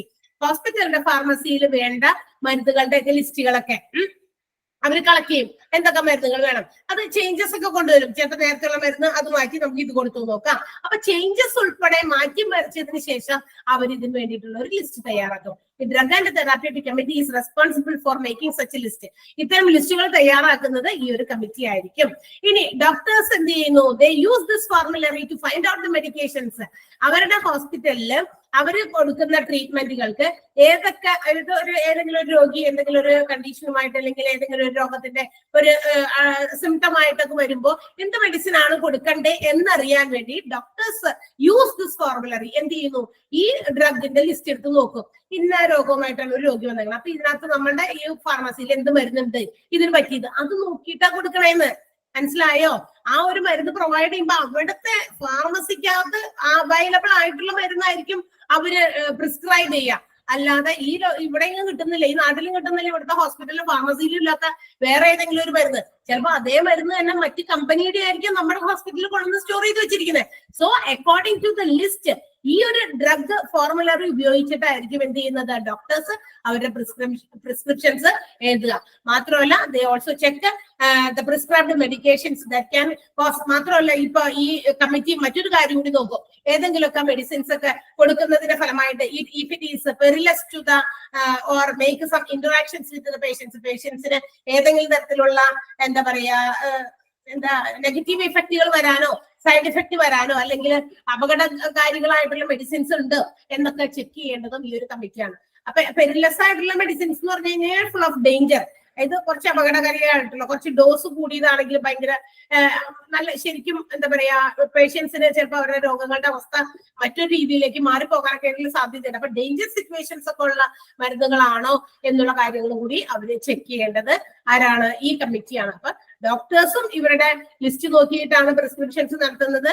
ഈ കമ്മിറ്റി അത്തരം ലിസ്റ്റുകൾ നോക്കിയിട്ട് അത്തരം ലിസ്റ്റുകളിൽ നിന്ന് എന്തെങ്കിലും തരത്തിലുള്ള പെരിലസ് ആയിട്ടുള്ള ഫുൾ ഓഫ് ഡേഞ്ചർ അടങ്ങുന്ന മെഡിസിൻസ് ഉണ്ടോ എന്നുള്ളതൊക്കെ അവര് നോക്കുന്നു. അത് എന്താ പറയാ അത് ഇല്ല എന്ന് ഉറപ്പുവരുത്തണം അവര്. അതായത് അങ്ങനെയുള്ള മെഡിസിൻസ് ഒന്നും പ്രിസ്ക്രൈബ് ചെയ്യാത്ത രീതിയിൽ അത്തരം മെഡിസിൻസ് ഒക്കെ മാറ്റുക, അല്ലെങ്കിൽ അത്തരം മെഡിസിൻസിന് അങ്ങനെ ഒരു ഗണത്തിൽപ്പെടുത്തി അത് മാറ്റി വെക്കുക എന്നുള്ള കാര്യങ്ങളൊക്കെയാണ് കമ്മിറ്റി ചെയ്യുക. മാത്രമല്ല committee select medications based on their effectiveness. ഇനി ഏതിന്റെ അടിസ്ഥാനത്തിലാണ് ഒരു മരുന്ന് തിരഞ്ഞെടുക്കുക ഈ ഒരു കമ്മിറ്റി? അതിന്റെ ഇഫക്റ്റീവ്നെസ് എത്രത്തോളം ഇഫക്റ്റീവ് ആണ്, ഇറ്റ് വർക്ക്സ് ഓൺ ദ പേഷ്യൻസിൽ എത്രത്തോളം അത് പ്രവർത്തിക്കുന്നുണ്ട്. പിന്നെ അതിന്റെ കോസ്റ്റ്, ആ ഒരു മരുന്നിന്റെ ചെലവ് എത്രത്തോളം വരുന്നുണ്ട്. ചിലപ്പോഴൊക്കെ ആവറേജ് ആയിട്ടുള്ള ആവറേജ് ഇൻകംഡ് ആയിട്ടുള്ള ആളുകൾക്കൊക്കെ എന്താ പറയാ ഭയങ്കര ഹൈ വാല്യൂ ഉള്ള മെഡിസിൻസ് ഒക്കെ ചിലപ്പോൾ അഫോർഡ് ചെയ്യാൻ പറ്റില്ല. സോ ഒരു ആവറേജ് ലെവലിലുള്ളതായിരിക്കണം മെഡിസിൻസിന്റെ കോസ്റ്റ് ഒക്കെ. ഭയങ്കര വില ഉള്ളതാണെങ്കിൽ അത് ആവറേജ് പീപ്പിളിന് ചിലപ്പോൾ ഉൾക്കൊള്ളാൻ പറ്റില്ല. അപ്പൊ അത്തരം കോസ്റ്റുകൾ ഒരു വലിയ പരിധി വരെ എന്താ പറയാ സെലക്ഷൻ ഓഫ് മെഡിസിനിൽ ഇമ്പോർട്ടന്റ് ആയിട്ടുള്ള ഒരു ഘടകമാണ്. മാത്രമല്ല and the need for that, അത് എന്തിനു വേണ്ടിയിട്ടുള്ള മെഡിസിൻ ആണ്. ഈ 3 കാര്യങ്ങളിലാണ് ഓരോ ഹോസ്പിറ്റൽസിലും അവിടുത്തെ കമ്മിറ്റി മരുന്നുകൾ എന്ത് ചെയ്യുന്നത്, കളക്ട് ചെയ്യുന്നത്. അപ്പൊ ഏതൊക്കെ അടിസ്ഥാനത്തിലാണ് മരുന്ന് കളക്ട് ചെയ്യുന്നത്? ഹോസ്പിറ്റലിന്റെ ഈ കമ്മിറ്റി സെലക്ട് ചെയ്യുന്ന മരുന്നുകളുടെ എന്തൊക്കെ അടിസ്ഥാനത്തിലായിരിക്കും? ഇഫക്റ്റീവ്നെസ് ഓഫ് ദ മെഡിസിന്റെ ഇഫക്റ്റീവ്നെസ്, അതിന്റെ കോസ്റ്റ്, ടോട്ടൽ കോസ്റ്റ്, പിന്നെ അതിന്റെ നീഡ് ഫോർ അതിന്റെ ഉപയോഗം എന്നുള്ള കാര്യത്തിന്റെ അടിസ്ഥാനത്തിലാണ്. അപ്പൊ ഇതാണ് ഹോസ്പിറ്റലിന്റെ ഡ്രഗ് ലിസ്റ്റിനെ സംബന്ധിക്കുന്ന ചില കാര്യങ്ങൾ നമ്മൾ അറിഞ്ഞിരിക്കേണ്ടത്. അപ്പൊ ഹോസ്പിറ്റലിന്റെ മരുന്നുകളുടെ ലിസ്റ്റിനെ സംബന്ധിക്കുന്ന ചില അറിവുകളാണ് നമുക്ക് വേണ്ടി ഈ പോയിന്റ് ആയിട്ട് തന്നേക്കണേ. മരുന്നുകളുടെ ലിസ്റ്റിനെ സംബന്ധിക്കുന്ന അറിവുകളിൽ ഒന്നാമത്തെ അറിവ് നമ്മൾ എന്താ പറഞ്ഞത്? ഏതൊരു ഹോസ്പിറ്റൽസിനും അതിന്റെ അവിടുത്തെ പേഷ്യൻസിന് കൊടുക്കാൻ വേണ്ടിയിട്ടുള്ള എല്ലാ മരുന്നുകളും സ്റ്റോർ ചെയ്ത് വെക്കുക ഇമ്പോസിബിൾ ആയിട്ടുള്ള കാര്യമാണ് എന്നാണ് നമ്മൾ ആദ്യത്തെ പോയിന്റ് പറഞ്ഞത്. രണ്ടാമത്തെ പോയിന്റ് പറഞ്ഞത് ഡ്രഗ് ആൻഡ് തെറാപ്യൂട്ടിക് കമ്മിറ്റി എന്ത് ചെയ്യുന്നു? അവര് make A list of medications, അവരുടെ ഹോസ്പിറ്റലിൽ വേണ്ട മരുന്നുകളുടെ ഒരു ലിസ്റ്റ് തയ്യാറാക്കുന്നു. എന്നിട്ട് ആ കമ്മിറ്റി എന്ത് ചെയ്യുന്നു? They also collect information about the hospital formulary which meats the regular needs. അതായത് ചില മാറ്റങ്ങൾ വരുത്തി ഹോസ്പിറ്റലിന്റെ എല്ലാ ദിവസവും ഉണ്ടാകുന്ന നീഡ്സ്, ആവശ്യങ്ങൾ സാറ്റിസ്ഫൈ ചെയ്യുന്ന രീതിയിലുള്ള മെഡിസിൻസിനെ കുറിച്ചിട്ടുള്ള കാര്യങ്ങൾ ഇൻഫർമേഷൻസ് അവര് കളക്ട് ചെയ്യുന്നു എന്നുള്ളതാണ്. പിന്നെ ഹോസ്പിറ്റൽസിലെ ഡോക്ടേഴ്സ് ആണ് they make use of this formulary. ഈ ഡ്രഗ് ലിസ്റ്റ് അവർ യൂസ് ചെയ്യുന്നു, അവിടെ എന്തൊക്കെ മെഡിസിൻസ് ഉണ്ട്, എന്നിട്ടാണ് അവര് ട്രീറ്റ്മെന്റിനുള്ള അവർ ഏതെങ്കിലും ഒരു കണ്ടീഷനുമായിട്ട് അല്ലെങ്കിൽ സിംറ്റവുമായിട്ട് വരുന്ന പേഷ്യൻസിന് അവർ ട്രീറ്റ്മെന്റിന് വേണ്ടിയിട്ട് മരുന്നുകൾ പ്രിസ്ക്രൈബ് ചെയ്യുന്നത്. മാത്രമല്ല they also check the prescribed medicines ഒക്കെ അവര് പ്രിസ്ക്രൈബ് ചെയ്തിരിക്കുന്ന മെഡിസിൻസ് ഒക്കെ നോക്കുന്നു, ചെക്ക് ചെയ്ത് നോക്കുന്നു. അത് എന്താ പറയാ വിച്ച് ഈസ് നോട്ട് കോസിങ് പെരിലസ്, അതായത് ഭയങ്കര അത് ആളുകൾക്ക് ഡേഞ്ചർ ഉണ്ടാക്കുന്ന രീതിയിലുള്ള മെഡിസിൻസ് അല്ല എന്ന് ഉറപ്പുവരുത്തണം, അല്ലെങ്കിൽ അങ്ങനെയുള്ള മെഡിസിൻസ് പ്രിസ്ക്രൈബ് ചെയ്യുന്നില്ല എന്ന് ഉറപ്പുവരുത്തണം.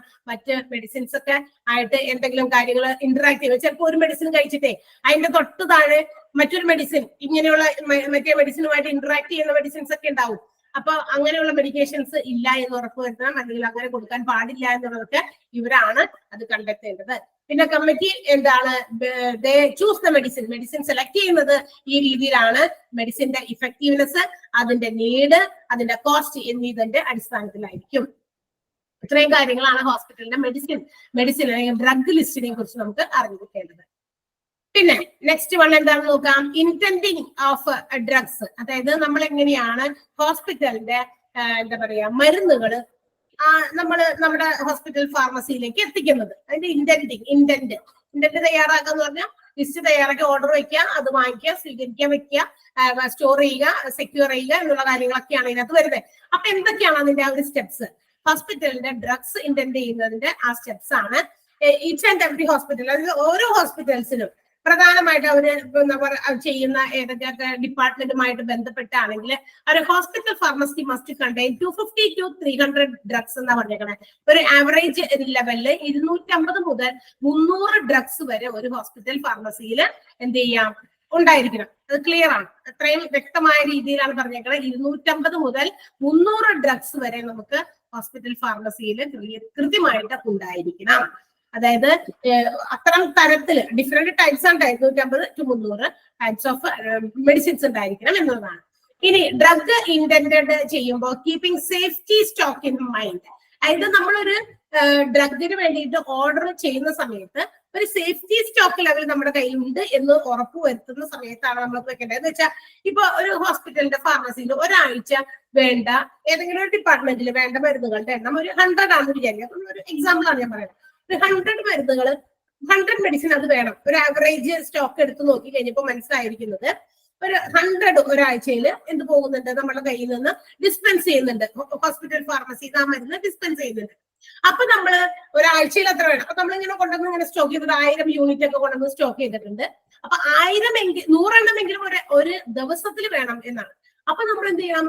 ഒരു ദിവസത്തിലേക്ക് ഒരു 100 എണ്ണം വേണമെങ്കിൽ നമ്മൾ എന്ത് ചെയ്യണം? അത് സ്റ്റോക്ക് ഔട്ട് ആകുന്നതിന് മുമ്പ് തന്നെ, എന്ന് വെച്ചാൽ ഒരു സേഫ്റ്റി ലെവൽ വരുന്ന സമയത്ത് ചിലപ്പോ ഒരു 2-3 ദിവസത്തേക്ക് അല്ലെങ്കിൽ 3-4-5 ദിവസത്തേക്ക് ഉള്ളത് ആകുമ്പോഴേക്കും നമ്മൾ അടുത്തതിന് ഇന്റന്റ് വെക്കണം. എന്ന് വെച്ചാൽ അതിനുള്ള ഓർഡർ ഇഷ്യൂ ചെയ്യണം. മനസ്സിലായോ? അപ്പൊ ഒരു സേഫ്റ്റി സ്റ്റോക്ക് ലെവൽ മനസ്സിൽ വെച്ചിട്ടായിരിക്കണം ഡ്രഗ് പുതിയതായിട്ട് ഇന്റന്റ് ചെയ്യേണ്ടത്, പുതിയ ഓർഡർ വെക്കേണ്ടത്. മനസ്സിലായോ? അപ്പൊ ആ ഒരു ലെവലിന് താഴെ പോകാൻ പാടില്ല. ആ ലെവലിന് താഴെ പോയി കഴിഞ്ഞാൽ പിന്നെ പെട്ടെന്ന് അത് ബാക്കിയുള്ളത് തീർന്നു പോയി കഴിഞ്ഞാൽ നമ്മളിവിടെ ആ ഒരു മരുന്ന് ഇല്ല എന്ന ഒരു ഓപ്ഷനിലേക്ക് പോകേണ്ടി വരും. ഇവിടെ അവൈലബിൾ അല്ല എന്നൊരു ഇതിലേക്ക് പോകേണ്ടി വരും. അങ്ങനെ വരാതിരിക്കാൻ വേണ്ടിയിട്ടാണ് സേഫ്റ്റി സ്റ്റോക്ക് ലെവൽ ആകുന്ന സമയത്ത് the drugs should be indented. പുതിയതിന് വേണ്ടിയിട്ട് നമ്മൾ ഇന്റന്റഡ് വെക്കണം. അതായത് ഒരു എന്താ പറയാ ഒരു പർച്ചേസ് വേണ്ടിയിട്ടുള്ള ഓർഡറിനെയാണ് നമ്മൾ ഇന്റന്റ് വിളിക്കുക. പിന്നെ economic order quantity should be followed. അതായത് ഇവിടെ പറഞ്ഞിരിക്കുന്നത് ഈ എന്താ പറയാ നമ്മളുടെ കയ്യിൽ നിന്ന് നഷ്ടപ്പെട്ടു പോവുക, അതുപോലെ തന്നെ തെഫ്റ്റ്, അതായത് കളവ് പോകുകയൊക്കെ ചെയ്യൂലേ, അങ്ങനെയൊക്കെ നഷ്ടപ്പെട്ടു പോകലും കളവ് പോകലും ഒക്കെ അതൊക്കെ സ്വാഭാവികമാണ്. ഒരു സ്റ്റോക്ക് കൂട്ടിവെക്കുന്ന സ്ഥലത്തായാലും അതിൽ നിന്നൊക്കെ ചിലപ്പോ പോകാൻ സാധ്യതയുണ്ട്. അപ്പൊ അതുപോലെ തന്നെ ഓവർ സ്റ്റോക്കിങ്ങും വരും. കൂടുതൽ കൊണ്ടൊന്ന് സ്റ്റോക്ക് ചെയ്ത് വെച്ചാൽ ഉണ്ടാകുന്ന ഒരു അവസ്ഥയാണ്. ചിലപ്പോൾ നഷ്ടപ്പെടും.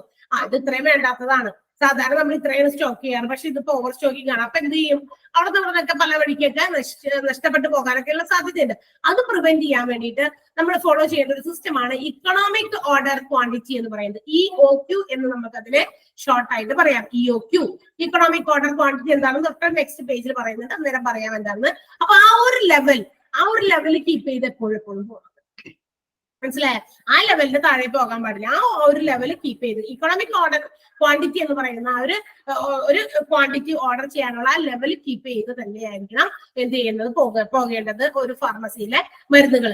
അല്ലെങ്കിൽ എന്ത് പറ്റുമെന്ന് അറിയാമോ? നഷ്ടപ്പെട്ടു പോകും പല രീതിയിലും. ഇതുപോലെ കള്ളന്മാര് കൊണ്ടുപോകുക, അല്ലെങ്കിൽ ഉള്ളിലുള്ളവർ തന്നെ പല പല കാര്യങ്ങൾക്കോ ഇത്രയും ഉണ്ടല്ലോ സ്റ്റോക്ക്, അപ്പൊ കുറച്ച് എടുത്തിട്ട് പോകാം എന്ന് വിചാരിച്ച് കൊണ്ടുപോകുകയോ അങ്ങനെയൊക്കെ ചെയ്യാം. അപ്പൊ നഷ്ടസാധ്യതകൾ കുറയ്ക്കാൻ വേണ്ടിയിട്ടാണ് ഈ economic order quantity level maintain ചെയ്യണം എന്ന് പറയുന്നത്. പിന്നെ എന്താണ്? Order should be placed or issued as soon as critical level is reached. Critical ലെവലിലേക്ക് പോകുന്ന സമയത്ത് ആ ലെവലിലേക്ക് എത്തുന്നതിന് മുമ്പ് തന്നെ അടുത്ത ഓർഡർ പ്ലേസ് ചെയ്തോളാം. ക്രിട്ടിക്കൽ ലെവൽ എന്ന് പറയുന്നത് ഭയങ്കര സീരിയസ് ആയിട്ടുള്ള സിറ്റുവേഷൻ ആണ് ക്രിട്ടിക്കൽ ലെവൽ എന്ന് വെച്ചാൽ ചിലപ്പോ ലാസ്റ്റ് കുറച്ച് യൂണിറ്റ് മാത്രം ബാക്കി നിൽക്കുന്നുള്ളൂ, ഇനി ഒരു 2-3 പേഷ്യൻസ് വന്നു കഴിഞ്ഞാൽ അതില്ലാതെ ആയി പോകും. ആ ലെവലിലേക്ക് പോകരുത്. അപ്പൊ ക്രിട്ടിക്കൽ ലെവൽ എത്തുന്നതിന് മുമ്പ് തന്നെ നെക്സ്റ്റ് ഓർഡർ പ്ലേസ് ചെയ്യണം. ഇതൊക്കെ ഇവരുടെ ഡ്യൂട്ടിയാണ്. അല്ലെങ്കിൽ പുതിയ ഡ്രഗ്സ് കൊണ്ടുവന്നിട്ട് വെക്കേണ്ട ഒരു സമയം അളവൊക്കെയാണ് പറഞ്ഞിരിക്കുന്നത്. പിന്നെ if the drugs are to be imported from any other countries, മറ്റ് സ്ഥലങ്ങളിൽ നിന്ന്, മറ്റു രാജ്യങ്ങളിൽ നിന്നോ ഒക്കെ ആണ് നമുക്ക് പുതിയ മരുന്നുകൾ ഇമ്പോർട്ട് ചെയ്യേണ്ടതെങ്കിൽ, ഇങ്ങോട്ട് എന്താ പറയുക ഇറക്കുമതി ചെയ്യേണ്ടതെങ്കിൽ ample time should be given. അതിന് പ്രത്യേക സമയം വേണ്ടി വരും. അപ്പൊ വേറെ രാജ്യത്ത് നിന്ന് ഇങ്ങോട്ട് കൊണ്ടുവരാനായിട്ട് അതിന് ആ സമയം എടുക്കുമല്ലോ, ആ കാലയളവ് എടുക്കും. അതും കൂടി മനസ്സിൽ വെച്ചിട്ടാണ് ഓർഡർ വയ്ക്കാനുള്ളത്. ഇന്നിപ്പോ ഓർഡർ ചെയ്തു, അത് എന്താ പറയാ നമ്മൾ തീരാറായിട്ടുണ്ട്, തീരാറായ അറ്റത്ത് എത്തിക്കഴിഞ്ഞപ്പോഴാണ് നമ്മൾ ഓർഡർ വയ്ക്കുന്നത്. പക്ഷെ ഇത് പുറത്തുനിന്ന് ഓർഡർ ചെയ്ത് വരുത്തേണ്ട മരുന്നാണെങ്കിൽ അതിന് എത്ര സമയം അത് ഇവിടെ എത്താൻ വേണ്ടി എടുക്കും എന്നുകൂടി they have to keep in mind. അവർ മനസ്സിൽ ശ്രദ്ധിച്ചിട്ട് വേണം ഓർഡർ പ്ലേസ് ചെയ്യാനായിട്ട്. മനസ്സിലായോ? അപ്പൊ ഇമ്പോർട്ടിംഗ് മെഡിസിൻസിന് പുറത്തുനിന്ന് വരാനായിട്ട് ഏത് വഴി വരാനായാലും ചിലപ്പോൾ സമയം എടുക്കും. അപ്പൊ ആ സമയം, ആ duration of time should B consider. അതൊരു കൺസിഡറേഷൻ ആയിട്ട് കൊടുത്തിരിക്കണം. പിന്നെന്താണ്, ഇതെല്ലാം കഴിഞ്ഞ് ഓർഡർ ഒക്കെ ചെയ്തു ഡ്രഗ്സ് ഒക്കെ വന്നു കഴിഞ്ഞാൽ ഇറ്റ് ഷുഡ് ബി റിസീവ്ഡ്. ആ ഡ്രഗ്സ് ഒക്കെ റിസീവ് ചെയ്യണം. റിസിപ്റ്റ് ഓഫ് ഡ്രഗ്സ്, മരുന്നുകൾ വാങ്ങുക എന്നുള്ളതാണ്. പിന്നെ ഓൾ ദ ഡ്രഗ്സ് റിസീവ്ഡ്, എല്ലാ ഡ്രഗ്സും കൊണ്ടുവന്നു കഴിഞ്ഞാൽ അപ്പൊ തന്നെ കയറ്റി എവിടെയെങ്കിലും മൂലൊക്കെ കൂട്ടി വെക്കുകയല്ല. അതെല്ലാം തന്നെ നമ്മൾ കൊടുത്ത ഓർഡർ അനുസരിച്ച് ചെക്ക് ചെയ്യണം. എന്ത്, നമ്മൾ കൊടുത്ത ഓർഡറുള്ള മെഡിസിൻസ് എല്ലാം ഇവിടെ ഉണ്ടോ, അതിന്റെ വെയിറ്റ്, പിന്നെ അതിന്റെ ക്വാണ്ടിറ്റി, പിന്നെ അതിന്റെ ഡേറ്റ് ഓഫ് എക്സ്പയറി ഡേറ്റ് കഴിഞ്ഞത് മരുന്നൊക്കെ ഇതിനകത്തേക്ക് കൂടി കൂട്ടി പോകുന്നുണ്ടോ എന്നൊക്കെ നോക്കണ്ടേ. ഇതൊക്കെ ചെക്ക് ചെയ്തിട്ടേ നമ്മളത് സോർട്ട് ചെയ്ത് എവിടേക്കാണോ സ്റ്റോർ ചെയ്ത് വെക്കണ്ടേ അവിടേക്ക് വെക്കാൻ പാടുള്ളൂ. അല്ലാതെ മരുന്ന് ഓർഡർ ചെയ്തൊക്കെ വന്നിട്ടുണ്ട്, ഇതൊക്കെ എടുത്ത് അവിടെ വെക്കാം. നമ്മുടെ വീട്ടിൽ വന്നിരിക്കുന്ന 1-2 ഐറ്റംസ് പോലെയല്ല, ഇത് ഒരു ബൾക്ക് ആയിട്ടായിരിക്കും വരിക. So each and everything check ചെയ്യണം. വെയിറ്റ് ചെക്ക് ചെയ്യണം, ഡേറ്റ് ചെക്ക് ചെയ്യണം, ബാച്ച് നമ്പർ, ക്വാണ്ടിറ്റി എത്ര എണ്ണം ആണ് ഓർഡർ ചെയ്ത് അത്രയും തന്നെ വന്നിട്ടുണ്ടോ, പിന്നെ എക്സ്പയറി ടൈം, ഇതൊക്കെ ചെക്ക് ചെയ്തിട്ട് വേണം അവര് സൂക്ഷിക്കാനായിട്ട്. പിന്നെന്താ, random samples of each batch sample should be send to lab for quality test. എന്താണ് ഇതിന്റെ ഈ കൊണ്ടുവന്ന മരുന്നിന്റെ ഒക്കെ ക്വാളിറ്റി പരിശോധിക്കാൻ വേണ്ടിയിട്ട് ഒരു റാൻഡം സാമ്പിൾ ടെസ്റ്റ് ഒക്കെ നടത്തണം. എന്ന് വെച്ചാൽ എന്താ റാൻഡം സാമ്പിൾ എന്നൊക്കെ കേട്ടിട്ടുണ്ടാവുമല്ലോ നിങ്ങൾ. റാൻഡം സാമ്പിളിംഗ് മെത്തേഡ്സ് ഒക്കെ പഠിച്ചില്ലേ? റാൻഡം സാമ്പിളിംഗ് കേട്ടിട്ടുണ്ടോ? അതായത് അവിടെ നിന്ന് ഇവിടെ നിന്നൊക്കെ എടുത്ത് കുറച്ച് ടെസ്റ്റ് ചെയ്ത്, ഇപ്പൊ നമുക്ക് കൊണ്ടുവന്ന മരുന്ന് ഇപ്പൊ എന്തെങ്കിലും ബോട്ടിൽഡ് ആയിട്ടുള്ള മരുന്നാന്ന് വിചാരിക്കാം. അതിൽ നിന്ന് മൊത്തം ഓരോ ബോട്ടിലും പൊടിച്ചിട്ട് എല്ലാത്തിനും എടുത്ത് സാമ്പിൾ ടെസ്റ്റിന് വേണ്ടി ആക്കിയാലാണോ? അല്ല. കുറെ ബോട്ടിൽസ് ഉണ്ട്. ഇപ്പൊ 100 ബോട്ടിലോ ഒരു 500 ബോട്ടിലോ കൊണ്ടുവന്നപ്പോ അതിൽ നിന്ന് 1-2 ബോട്ടിൽ അവിടെ നിന്ന് ഇവിടെ നിന്നൊക്കെ റാൻഡം ആയിട്ട് സെലക്ട് ചെയ്യണം. റാൻഡം ആയിട്ട് സെലക്ട് ചെയ്ത് അതിൽ നിന്ന് എടുത്തിട്ട് നമ്മൾ എന്ത് ചെയ്യും, ടെസ്റ്റ് ചെയ്യണം, ലാബ് ടെസ്റ്റിലേക്ക് അയക്കാം. അപ്പൊ അതിന്റെ ക്വാളിറ്റി, ആ ടെസ്റ്റ് വന്നപ്പോ അതിന്റെ റിസൾട്ട് നോക്കിയിട്ട് അതിന്റെ ക്വാളിറ്റി അനുസരിച്ചിട്ടാണ് നമ്മൾ ആ ഒരു മരുന്നിന്റെ ഗുണവും നിലവാരം പരിശോധിക്കേണ്ടത്, അല്ലെ? റാൻഡം സാമ്പിളിംഗ് എന്ന് പറഞ്ഞാൽ അതാണ്. ഒരു ക്ലാസ്സിൽ കുറെ കുട്ടികൾ ഇങ്ങനെ ഇരിക്കുകയാണ്. ഇപ്പൊ എന്തെങ്കിലും ഒരു ക്വസ്റ്റ്യൻ ഒരു ടീച്ചർ ആ കുട്ടിയോട് ചോദിക്കുകയാണ്. അപ്പൊ ടീച്ചർക്ക് ഒരു എന്താ പറയാ, ആ കുട്ടികൾക്ക് അതിൽ നിന്ന് എന്ത് മനസ്സിലായി, ഇപ്പോഴത്തെ ഒരു ക്ലാസ്സിൽ നിന്ന് എന്താണ് കുട്ടികൾ മനസ്സിലാക്കിയത് എന്ന് അറിയണം. ടീച്ചർക്ക് അതിനുള്ള ഒരു ആഗ്രഹം എന്ന് വിചാരിക്കാം. അപ്പൊ ടീച്ചർ എന്ത് ചെയ്യും, ഏറ്റവും മുമ്പിൽ ഇരിക്കുന്ന ഒരു കുട്ടിയോട് ചോദിച്ചു, ഈ അറ്റത്തെ ഏറ്റവും മുമ്പിൽ ഇരുന്ന ഒരു കുട്ടിയോട് ചോദിച്ചു, ടീച്ചർ സാറ്റിസ്ഫൈഡ് ആയിരിക്കുമോ എന്ന് ചോദിച്ചു കഴിഞ്ഞാൽ അപ്പൊ അങ്ങനെ ഒരു ടെസ്റ്റിങ്, അല്ലെ? അപ്പൊ അവിടെ നിന്ന് ഇവിടെ നിന്ന് ഒക്കെ. അതേസമയം ടീച്ചർ അവിടെ നിന്ന് ഇവിടെ നിന്ന് ഈ മുമ്പിൽ നിന്ന് ഉള്ള കുട്ടികളല്ലാതെ ബാക്കിലേക്കോ അല്ലെങ്കിൽ മിഡിൽ പോർഷനിൽ നിന്നൊക്കെ കുറച്ച് സെലക്ട് ചെയ്യാം. അതൊക്കെ അങ്ങനെയൊക്കെയാണ്. അത് സാമ്പിളിംഗ് ആണ്. Random sampling. അത് ഏതെങ്കിലും ഒരു പ്രത്യേക രീതിയിലല്ലാതെ അവിടെ നിന്ന് ഇവിടെ നിന്നൊക്കെ സെലക്ട് ചെയ്തതിന് ശേഷം ഇത് ലാബ് ടെസ്റ്റിന് വേണ്ടി അയക്കുക.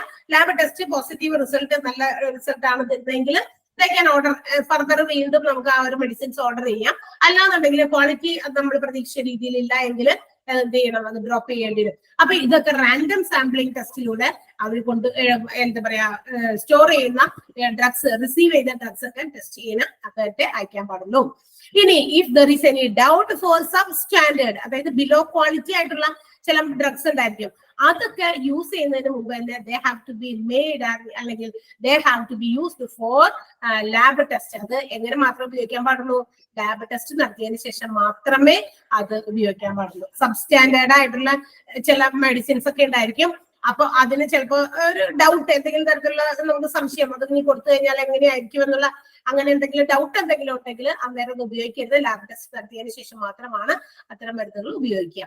ദെൻ അടുത്തത് നമ്മൾ നേരത്തെ പറഞ്ഞ ഒരു വാക്കാണ് economic order quantity should be followed. നമ്മൾ നേരത്തെ പറഞ്ഞു അല്ലെ, ഇക്കണോമിക് ഓർഡർ ക്വാണ്ടിറ്റി അനുസരിച്ചിട്ട് വേണം നമ്മൾ എന്ത് ചെയ്യാനായിട്ട് ഗുഡ്സ് ഒക്കെ കൊണ്ടുവന്ന് സ്റ്റോക്ക് ചെയ്യാൻ. അല്ലെങ്കിൽ അത് ഓവർ സ്റ്റോക്കിംഗ് ആക്കി കഴിഞ്ഞാൽ അത് എന്തിലേക്ക് നയിക്കും? കള്ളന്മാര് കൊണ്ടുപോകുക, നഷ്ടപ്പെട്ടു പോവുക ഒക്കെ ചെയ്യാൻ സാധ്യതയുണ്ട്.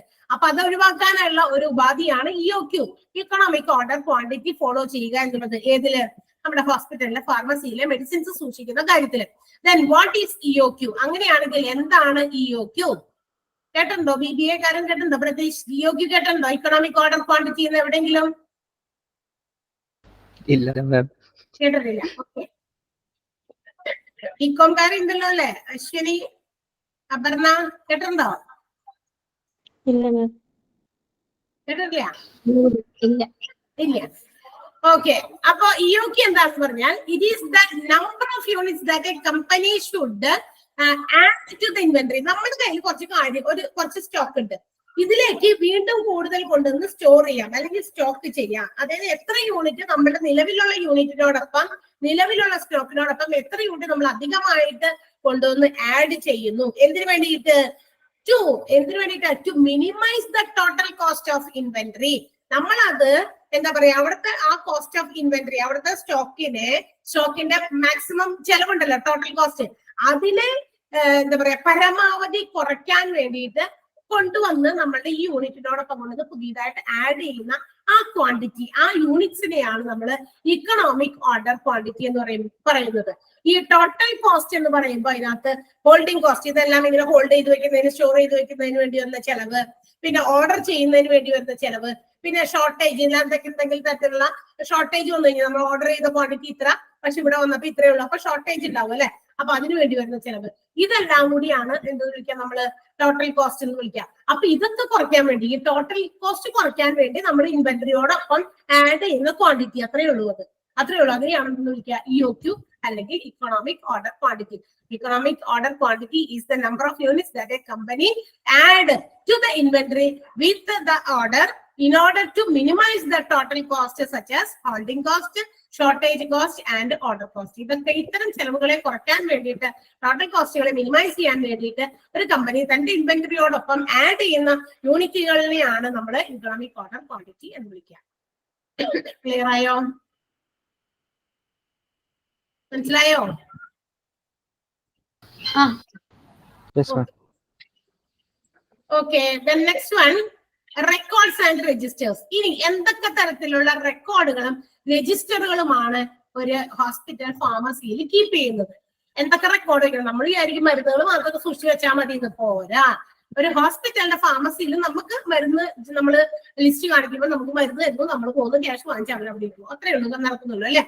പക്ഷേ more than that, അതിനേക്കാൾ ഉപരി അവര് they have to keep a lot of registers or records. അവർക്ക് സൂക്ഷിക്കേണ്ട ചില റെക്കോർഡുകളും രജിസ്റ്റേഴ്സും ഉണ്ട്. അതിന്റെ ഒരു ലിസ്റ്റ് ആണ് ഇവിടെ കൊടുത്തിരിക്കുന്നത്. എന്തൊക്കെയാണെന്ന് നമുക്ക് നോക്കാം. സ്റ്റോക്ക് ലെഡ്ജർ, അത് ഓരോ ഗ്രൂപ്പ് ഓഫ് ഡ്രഗ്സിനും ഓരോ പ്രത്യേകം സ്റ്റോക്ക് ലെഡ്ജർ കീപ്പ് ചെയ്യണം. ലെഡ്ജർ ഇവർക്ക് അക്കൗണ്ട് ആണ് കേട്ടോ. അതായത് ഓരോ ഗ്രൂപ്പ് ഓഫ് ഡ്രഗ്സിനും, ഓരോ പ്രത്യേക ഗ്രൂപ്പിൽപ്പെട്ട മരുന്നുകൾക്കും വേണ്ടിയിട്ടുള്ള സ്റ്റോക്ക് ലെഡ്ജർ വേണം. പിന്നെ ഇൻഡന്റും പിന്നെ റെസിപ്റ്റ് വൗച്ചറും. ഇവര് മരുന്നുകൾക്ക് വേണ്ടിയിട്ട് ഓർഡർ വെക്കില്ലേ, അതിനെയാണ് ഇൻഡന്റ് എന്ന് വിളിക്കുക. പർച്ചേസ് ഓർഡർ വെക്കുന്നതിനാണ് ഇൻഡന്റ് എന്ന് പറയാം. ആ പർച്ചേസ് ഓർഡർ വെച്ച് കഴിഞ്ഞാൽ നമുക്കത് കിട്ടുമല്ലോ, മരുന്ന് കിട്ടും. അപ്പൊ റെസിപ്റ്റിന്റെ വൗച്ചർ ഇത് കീപ്പ് ചെയ്യണം. അതൊക്കെ അവിടെ സൂക്ഷിച്ചു വെക്കണം. ഏതെങ്കിലും തരത്തിൽ പിന്നീട് if they have any doubts, അവർക്ക് എന്തെങ്കിലും തരത്തിലുള്ള ഡൗട്ട്സുകളോ ക്ലാരിഫിക്കേഷനോ ആവശ്യമുണ്ടെങ്കിൽ ഫൈൻഡ് ഇറ്റ്. ഈ ഇത്തരം സാധനങ്ങൾ എടുത്തു വെച്ചിട്ടുണ്ടെങ്കിൽ അതിൽ നിന്ന് അവർക്ക് മനസ്സിലാക്കി എടുക്കാൻ പറ്റും. അപ്പൊ അതിന് വേണ്ടിയിട്ട് ഇതെല്ലാം തന്നെ റെക്കോർഡ് ചെയ്ത് അതെല്ലാം ഫയലാക്കി സൂക്ഷിച്ചു വെക്കുക. ഡ്രഗ് ഇൻസ്പെക്ഷൻ റിപ്പോർട്ട്, ഇപ്പൊ ഡ്രഗ്സ് ഒക്കെ കൊണ്ടുവന്ന് വെച്ചു, അതൊക്കെ ലാബ് ടെസ്റ്റ് ഒക്കെ നടത്തി, അത് ഇൻസ്പെക്ട് ചെയ്തു, അതിനൊരു റിപ്പോർട്ട് അവർ കൊടുത്തിട്ടുണ്ടാവും. ലാബ് ടെസ്റ്റ് ഒക്കെ നടത്തി കഴിയുമ്പോൾ അതിനൊരു റിപ്പോർട്ട് ഉണ്ടാവുമല്ലോ. അല്ലെങ്കിൽ പിന്നെ ഇടയ്ക്കിടയ്ക്ക് എടുത്ത് ടെസ്റ്റ് ചെയ്യാൻ പറ്റില്ലല്ലോ. ഒരു പ്രാവശ്യം നമ്മൾ അത് എന്താ പറയാ ലാബ് ടെസ്റ്റിന് എന്താ പറയാ വിധേയമാക്കി കഴിഞ്ഞാൽ ഇഫ് അതിന്റെ റിപ്പോർട്ട് എന്താണ്, അതിന്റെ റിസൾട്ട് എന്താണ്, ആ റിസൾട്ട് ഷുഡ് ബി റെക്കോർഡ്. അത് എവിടെയെങ്കിലൊക്കെ റെക്കോർഡ് ചെയ്ത് വെച്ചാൽ പിന്നീട് ദേ ക്യാൻ യൂസ് ഇറ്റ്. അവർക്ക് എപ്പോഴെങ്കിലും ഒക്കെ ആവശ്യം വരുമ്പോൾ അതിന്റെ റിപ്പോർട്ടൊക്കെ എടുത്ത് നോക്കാൻ പറ്റും. അപ്പൊ ഡ്രഗ് ഇൻസ്പെക്ഷൻ റിപ്പോർട്ട് വേണം. ഇൻഡെക്സ് രജിസ്റ്റർ, പിന്നെ ബിൻ കാർഡ്സ്. അതായത് ഈ സ്റ്റോക്കുകളൊക്കെ എടുത്ത് വെക്കുമ്പോൾ, മെഡിസിൻസിന്റെ സ്റ്റോക്ക് ഒക്കെ എടുത്ത് വെക്കുമ്പോൾ ആ സ്റ്റോക്കുകളുടെ ഒരു രജിസ്റ്റർ, ഒരു എന്താ പറയാ, ഒരു എന്തൊക്കെ മെഡിസിൻസ് ഉണ്ട് അതിന്റെ സ്റ്റോക്കിന്റെ ഒരു ബുക്കാണ് ഈ പറയുന്നത്. അതൊരു ബിൻ കാർഡുകളായിട്ട് സൂക്ഷിക്കാം. ഈ ബിൻ കാർഡ് എന്താണെന്ന് തൊട്ട് നിങ്ങൾക്ക് ഒരു എക്സാമ്പിൾ കാണിച്ചിട്ടുണ്ട്. ഇതൊരു ഫോർമാറ്റ് അല്ലെങ്കിൽ ഒരു സ്പെസിമെൻ നിങ്ങൾക്ക് വേണ്ടി അവിടെ കാണിച്ചിട്ടുണ്ട്. ബിൻ കാർഡിന്റെ ഒരു ഫോർമാറ്റ് അതെന്താണ് താഴെ പറഞ്ഞ് എക്സ്പ്ലെയിൻ ചെയ്യാം കേട്ടോ. ഇനി എക്സ്പയറി ഡേറ്റ് രജിസ്റ്റർ. ഓരോ മരുന്നുകൾ എന്നാണ് എക്സ്പയർ ആകുന്നത്, അവിടെയുള്ള മരുന്നുകളുടെ എക്സ്പയറി ഡേറ്റുകൾ അടങ്ങുന്ന റെക്കോർഡ് വേറെ വെക്കണമെന്ന് മനസ്സിലായി. ഇപ്പൊ ഇന്ന മരുന്ന് ആ മരുന്നിന്റെ പേര് എഴുതി, അത് ഇന്ന ദിവസം ഇന്ന ഡേറ്റ് വരെ ഉള്ളൂ, അതിന്റെ എക്സ്പയറി അവിടെ എഴുതി. അങ്ങനെ ഈച്ച് ആൻഡ് എവറി മെഡിസിൻസിന്റെ എക്സ്പയറി ഡേറ്റുകൾ ഫോം ചെയ്ത് വെക്കുന്ന ഒരു റെക്കോർഡ് നിർബന്ധമായിട്ട് വേണം. പിന്നെന്താണ് അഡ്വേഴ്സ് റിയാക്ഷൻ റെക്കോർഡ്. ഏതെങ്കിലും തരത്തിലുള്ള മരുന്നുകൾക്ക് അഡ്വേഴ്സ് റിയാക്ഷൻ ഉണ്ടെങ്കിൽ, അതായത് സൈഡ് ഇഫക്റ്റുകൾ ഉണ്ടെങ്കിൽ അതിനെ കുറിച്ചുള്ള record. File of correspondence with suppliers and units. അവിടെ ആരൊക്കെയാണ് മെഡിസിൻസ് സപ്ലൈ ചെയ്യുന്നത് അവരുടെ കാര്യങ്ങളും അവരുടെ അഡ്രസ്സും മറ്റു വിവരങ്ങളും ഒക്കെ, അവരെത്ര യൂണിറ്റുകൾ വീതം നമുക്ക് സപ്ലൈ ചെയ്യുന്നുണ്ട്, അവരെ കുറിച്ചുള്ള എല്ലാ വിശദമായ വിവരങ്ങളും ശേഖരിക്കണം. കാരണം മരുന്നാണ്, മനുഷ്യരിൽ കൊടുത്ത് എന്താ പറയാ ഒരു ജീവൻ വെച്ചിട്ടുള്ള കളിയാണ്. അന്നേരം അതിന് ഏതെങ്കിലും തരത്തിലുള്ള സൈഡ് ഇഫക്റ്റുകളോ മറ്റു കാര്യങ്ങളൊക്കെ വന്നിട്ടുണ്ടെങ്കിൽ ഇതിന്റെ സോഴ്സ് എവിടെ നിന്നാണ് നമ്മൾ മനസ്സിലാക്കേണ്ടിയിരിക്കുന്നു. അതുകൊണ്ട് തന്നെ അതിനെ കുറിച്ചുള്ള സപ്ലയറിനെ കുറിച്ചുള്ള സകലമായ ഇൻഫർമേഷൻസും എടുത്തു വെക്കുന്നത് വളരെ ഇമ്പോർട്ടന്റ് ആണ്. Ledger account for remittance of vouchers. ഇപ്പൊ നമ്മൾ ഇവിടുന്ന് പൈസ ഒക്കെ ആർക്കെങ്കിലും ഒക്കെ കൊടുത്തിട്ടുണ്ടെങ്കിൽ റെമിറ്റ് ചെയ്തിട്ടുണ്ടെങ്കിൽ അതിന്റെ വൗച്ചർ ഉണ്ടാവുമല്ലോ, ആ വൗച്ചർ അതിനെ കുറിച്ചുള്ള അക്കൗണ്ടുകൾ കീപ്പ് ചെയ്യണം. പിന്നെന്താണ് denunciation record of non consumable and consumables. Denunciation എന്ന് പറഞ്ഞാൽ എന്താ, ഈ നമ്മള് അവിടെ ഉപയോഗിക്കുന്ന മരുന്നുകള് ഉപയോഗിക്കാൻ പറ്റാത്തതൊക്കെ ഉണ്ടല്ലോ, ഉപയോഗിക്കാൻ പറ്റാത്ത മരുന്നുകളാണോ ഉപയോഗിക്കാൻ പറ്റുന്നതാണോ അതിനെ കുറിച്ചുള്ള റെക്കോർഡ്. ചിലത് നമുക്ക് കഴിക്കുന്ന രീതിയിൽ വ്യത്യാസം ഉണ്ടായിരിക്കും, ചിലത് കഴിക്കാൻ പാടില്ല എന്നുള്ളത് ഉണ്ടാകും. അങ്ങനെയുള്ള കാര്യങ്ങളൊക്കെ ഉണ്ടെങ്കിൽ അതിനെ കുറിച്ചുള്ള റെക്കോർഡ് കീപ്പ് ചെയ്യണം. പിന്നെ ഇയർലി സ്റ്റോക്ക് കൺഫർമേഷൻ, വർഷാവർഷം സ്റ്റോക്ക് എടുപ്പ് നടത്തിയതിന്റെ ആ കൺഫർമേഷൻ റെക്കോർഡ് ഉണ്ടായിരിക്കണം. ഹോസ്പിറ്റലിന്റെ മരുന്നുകളുടെ ലിസ്റ്റ്, ഹോസ്പിറ്റൽ ഫോർമുലറി ഉണ്ടായിരിക്കണം. ആന്റിബയോട്ടിക് പോളിസി, അവിടെ ഏത് തരത്തിലുള്ള ആന്റിബയോട്ടിക് പോളിസീസ് ആണ് ഹോസ്പിറ്റലിന്റെ ഫാർമസിയിലുള്ളത് അതിനെ കുറിച്ചുള്ള റെക്കോർഡ്. അപ്പൊ ഇത്രയും വിശദമായ കാര്യങ്ങൾ റെക്കോർഡ്സും രജിസ്റ്റേഴ്സും ആണ് ഒരു ഹോസ്പിറ്റലിന്റെ ഫാർമസിയിൽ കീപ്പ് ചെയ്യേണ്ടത്. അതിന്റെ പോയിന്റുകൾ ഏതൊക്കെയാണെന്നൊന്ന് മനസ്സിലാക്കി പഠിച്ചു വെച്ചിരുന്നാൽ മതി. എന്തൊക്കെ സാധനങ്ങളാണ്, എന്തൊക്കെ റെക്കോർഡുകളാണ് ഹോസ്പിറ്റൽ ഫാർമസിയിൽ ആവശ്യമെന്ന് ഉള്ള കാര്യം ഓർക്കണം. ഇനി തൊട്ട് താഴെ നമ്മൾ നേരത്തെ പറഞ്ഞ ഒരു bin card, index register and bin card എന്ന് പറഞ്ഞു. ബിൻ കാർഡ് എന്ന് പറഞ്ഞ് അവിടെ ഒരു ഫോർമാറ്റ്, ഒരു സ്പെസിമെൻ കാണിച്ചിട്ടുണ്ട്. അതായത് അതിങ്ങനെയാണ്, അതിനകത്ത് മാക്സിമം ക്വാണ്ടിറ്റി, എത്ര ക്വാണ്ടിറ്റി മാക്സിമം നമ്മൾക്ക് സപ്ലൈ ചെയ്യണം, അത് അതിനുശേഷം അതിന്റെ ഓർഡർ ലെവൽ, എത്ര യൂണിറ്റ് ആകുമ്പോഴാണ് അടുത്ത ക്വാണ്ടിറ്റിക്ക് വേണ്ടി ഓർഡർ കൊടുക്കേണ്ടത്, ആണ് ഓർഡർ ലെവൽ. ഇപ്പൊ 1000 യൂണിറ്റ് ആണ് സപ്ലൈ ചെയ്തേക്കുന്നത് മാക്സിമം ക്വാണ്ടിറ്റി, അപ്പൊ 1000 മാക്സിമത്തിന്റെ അവിടെ എഴുതി. ഓർഡർ ലെവൽ ഇനി ഒരു 300 യൂണിറ്റ് ആകുമ്പോൾ ഓർഡർ ചെയ്യണം, അപ്പൊ 300 ആണ് അവിടെ എഴുതേണ്ടത്. മിനിമം ക്വാണ്ടിറ്റി, ഏറ്റവും കുറഞ്ഞ ക്വാണ്ടിറ്റി എന്ന് പറയുന്നത് 100 ആണ്, അപ്പൊ അവിടെ ഒരു 100 ക്വാണ്ടിറ്റി അവിടെ എഴുതും. ബില്ലിന്റെ നമ്പർ, അവർ സപ്ലൈ ചെയ്ത നമുക്ക് മരുന്ന് തന്നില്ലേ, അതിന്റെ സപ്ലൈക്ക് തന്നിരിക്കുന്ന ബില്ലിന്റെ ഒരു നമ്പർ ഉണ്ടായിരിക്കും. ബിൽ നമ്പർ എഴുതണം, എന്ത് മെറ്റീരിയൽ ആണെന്ന് എഴുതണം, അതിന് കോഡ് ഉണ്ടെങ്കിൽ ആ കോഡ് നമ്പർ അടക്കം അവിടെ ഡിസ്പ്ലേ ചെയ്ത് അവിടെ എഴുതി വെക്കണം.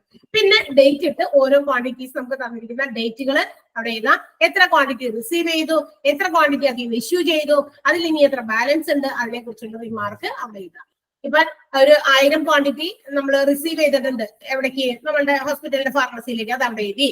അതിൽ നിന്ന് ഒരു 200 ക്വാണ്ടിറ്റി ഒരാഴ്ച കഴിഞ്ഞപ്പോഴേക്കും 200 ക്വാണ്ടിറ്റി സപ്ലൈ ചെയ്തു, അപ്പൊ ക്വാണ്ടിറ്റി ഇഷ്യൂഡില് അത്രയും എഴുതി. ഇതിപ്പോ ഓരോ ദിവസത്തെ എഴുതുമ്പോ ഇപ്പൊ എല്ലാം കമ്പ്യൂട്ടറിലായതുകൊണ്ടേ നമ്മൾ എടുക്കുന്ന സ്റ്റോക്കുകളുടെ എണ്ണം അവിടെ എന്ത് ചെയ്യും, കുറഞ്ഞുകൊണ്ടിരിക്കും. അവിടെ സ്റ്റോക്ക് ചെയ്ത് വെച്ചിരിക്കുന്ന നമ്മൾ ഇത്രയും യൂണിറ്റ് വെച്ച് ഇഷ്യൂ ചെയ്യുമ്പോൾ അത് ബില്ലെല്ലാം അവിടെ അടിച്ചു വരുമ്പോൾ എന്ത് പറ്റും, ആ യൂണിറ്റ് ഓട്ടോമാറ്റിക്കലി അവിടെ അപ്ഡേറ്റഡ് ആയിട്ട് ഇത്ര യൂണിറ്റ് ബാലൻസ് ഉണ്ടെന്ന് കാണിക്കും. പണ്ടൊക്കെ ഇതൊക്കെ ഹ്യൂമനായിട്ട് മനുഷ്യന്മാർ തന്നെ എഴുതി പിടിച്ചുകൊണ്ടിരുന്നത്, പിൻ കാർഡൊക്കെ തയ്യാറാക്കിക്കൊണ്ടിരുന്നത്. ഇന്ന് അതിന്റെ ആവശ്യമില്ല, ഇതെല്ലാം കമ്പ്യൂട്ടറിലേക്ക് നമ്മൾ ഡേ ടു ഡേ എല്ലാ കാര്യങ്ങളും സ്റ്റോർ ചെയ്യുന്നത് കൊണ്ട് അവിടെ അപ്ഡേറ്റഡ് ആയിട്ടുള്ള ഇൻഫർമേഷൻസ് ആയിരിക്കും നമുക്ക് കിട്ടുക. അപ്പൊ നമുക്ക് അറിയാൻ പറ്റും ഇനി എത്ര യൂണിറ്റ് അവിടെ ബാക്കിയിരിക്കേണ്ടത്. മനസ്സിലായോ?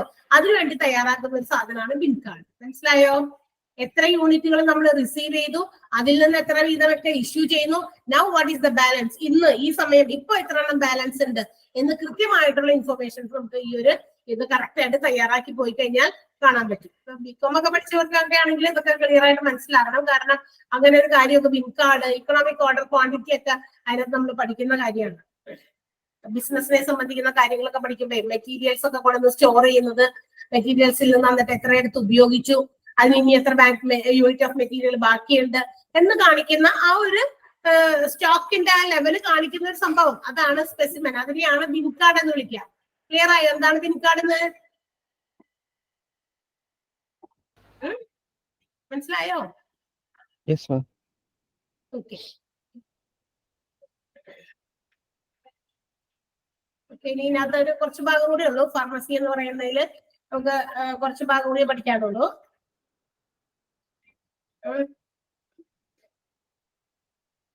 അടുത്ത ഭാഗം തുടങ്ങിയില്ലെങ്കിൽ നമുക്ക് അവസാനിപ്പിക്കാൻ പറ്റില്ല.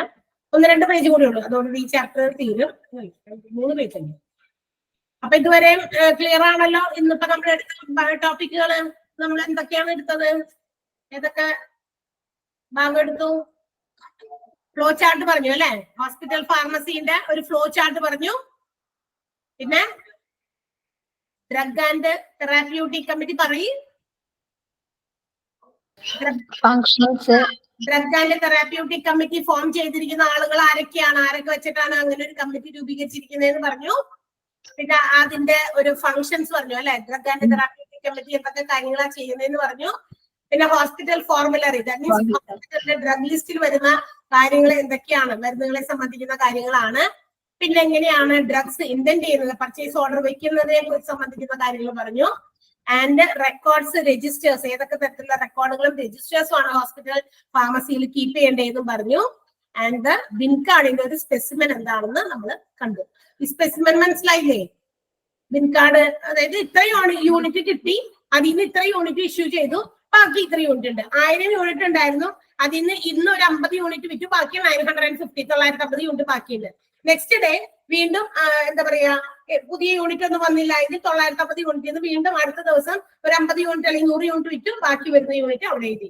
പുതിയ യൂണിറ്റ് വീണ്ടും നമ്മൾ ഇടയ്ക്ക് വെച്ച് പർച്ചേസ് ചെയ്യുകയാണെങ്കിൽ ക്വാണ്ടിറ്റി റിസീവ്ഡ് എന്ന് പറയുന്ന കോളത്തിൽ വീണ്ടും ആ പഴയ ബാലൻസിന്റെ ഒപ്പം ഈ ഒരു യൂണിറ്റ് കൂടി കൂട്ടണം. ലാസ്റ്റ് നിൽക്കുന്നത് 850 യൂണിറ്റ്. അതിന്റെ കൂടെ നെക്സ്റ്റ് ഡേ നമ്മൾ ഒരു 100 യൂണിറ്റ് കൂടി പുതിയതായിട്ട് പർച്ചേസ് ചെയ്തു. അപ്പൊ 850 പ്ലസ് 100 950 യൂണിറ്റ്.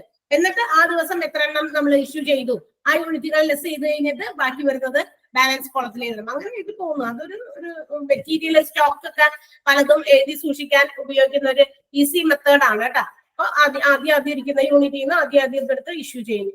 പുതിയത് വരുന്നത് മാറ്റി വയ്ക്കും, പുതിയതൊക്കെ ലാസ്റ്റ് ആയിട്ടായിരിക്കും ഇഷ്യൂ ചെയ്യുക. ആ ഒരു രീതിയിൽ ഫിഫോ മെത്തേഡിൽ ഫസ്റ്റ് ഇൻ ഫസ്റ്റ് ഔട്ട് എന്നാണ് അതിന്റെ പേര്. അതൊക്കെ നമ്മൾ അടുത്ത ദിവസം അതിന്റെ കുറച്ച് കാര്യങ്ങളും കൂടി അവിടെ എടുത്ത് പറയുന്നുണ്ട്. അപ്പൊ ഇതൊക്കെ ഒന്ന് വായിച്ച് മനസ്സിലാക്കിയിട്ട് വരാം കേട്ടാ. ചാപ്റ്റർ തീരുമ്പോൾ നമ്മൾ ചാപ്റ്ററിന്റെ ഓവറോൾ കുറച്ച് ക്വസ്റ്റ്യൻസ് ഒക്കെ തരും. നിങ്ങൾക്ക് തരുന്ന മോക്ക് ടെസ്റ്റുകളും നിങ്ങൾക്ക് എന്താ പറയാ ക്ലാസ്സിൽ എക്സ്ട്രാ നോട്ടുകൾ തരുന്ന ക്വസ്റ്റ്യൻസും ഒക്കെ നിങ്ങൾ ചെയ്തും വായിച്ചൊക്കെ പഠിക്കുക. കാരണം എക്സാം വരുമ്പോൾ അല്ലെങ്കിൽ എല്ലാം കൂടി ഒരുമിച്ചിരുന്ന് ചെയ്യേണ്ടി വരാൻ നേരം, അല്ലെങ്കിൽ അപ്പം ബുദ്ധിമുട്ടാണ്. ഓക്കെ, അപ്പൊ അടുത്ത ദിവസം കാണാം. വായിച്ച് മനസ്സിലാക്കി വരിക. Okay, bye. Thank you ma'am. Okay.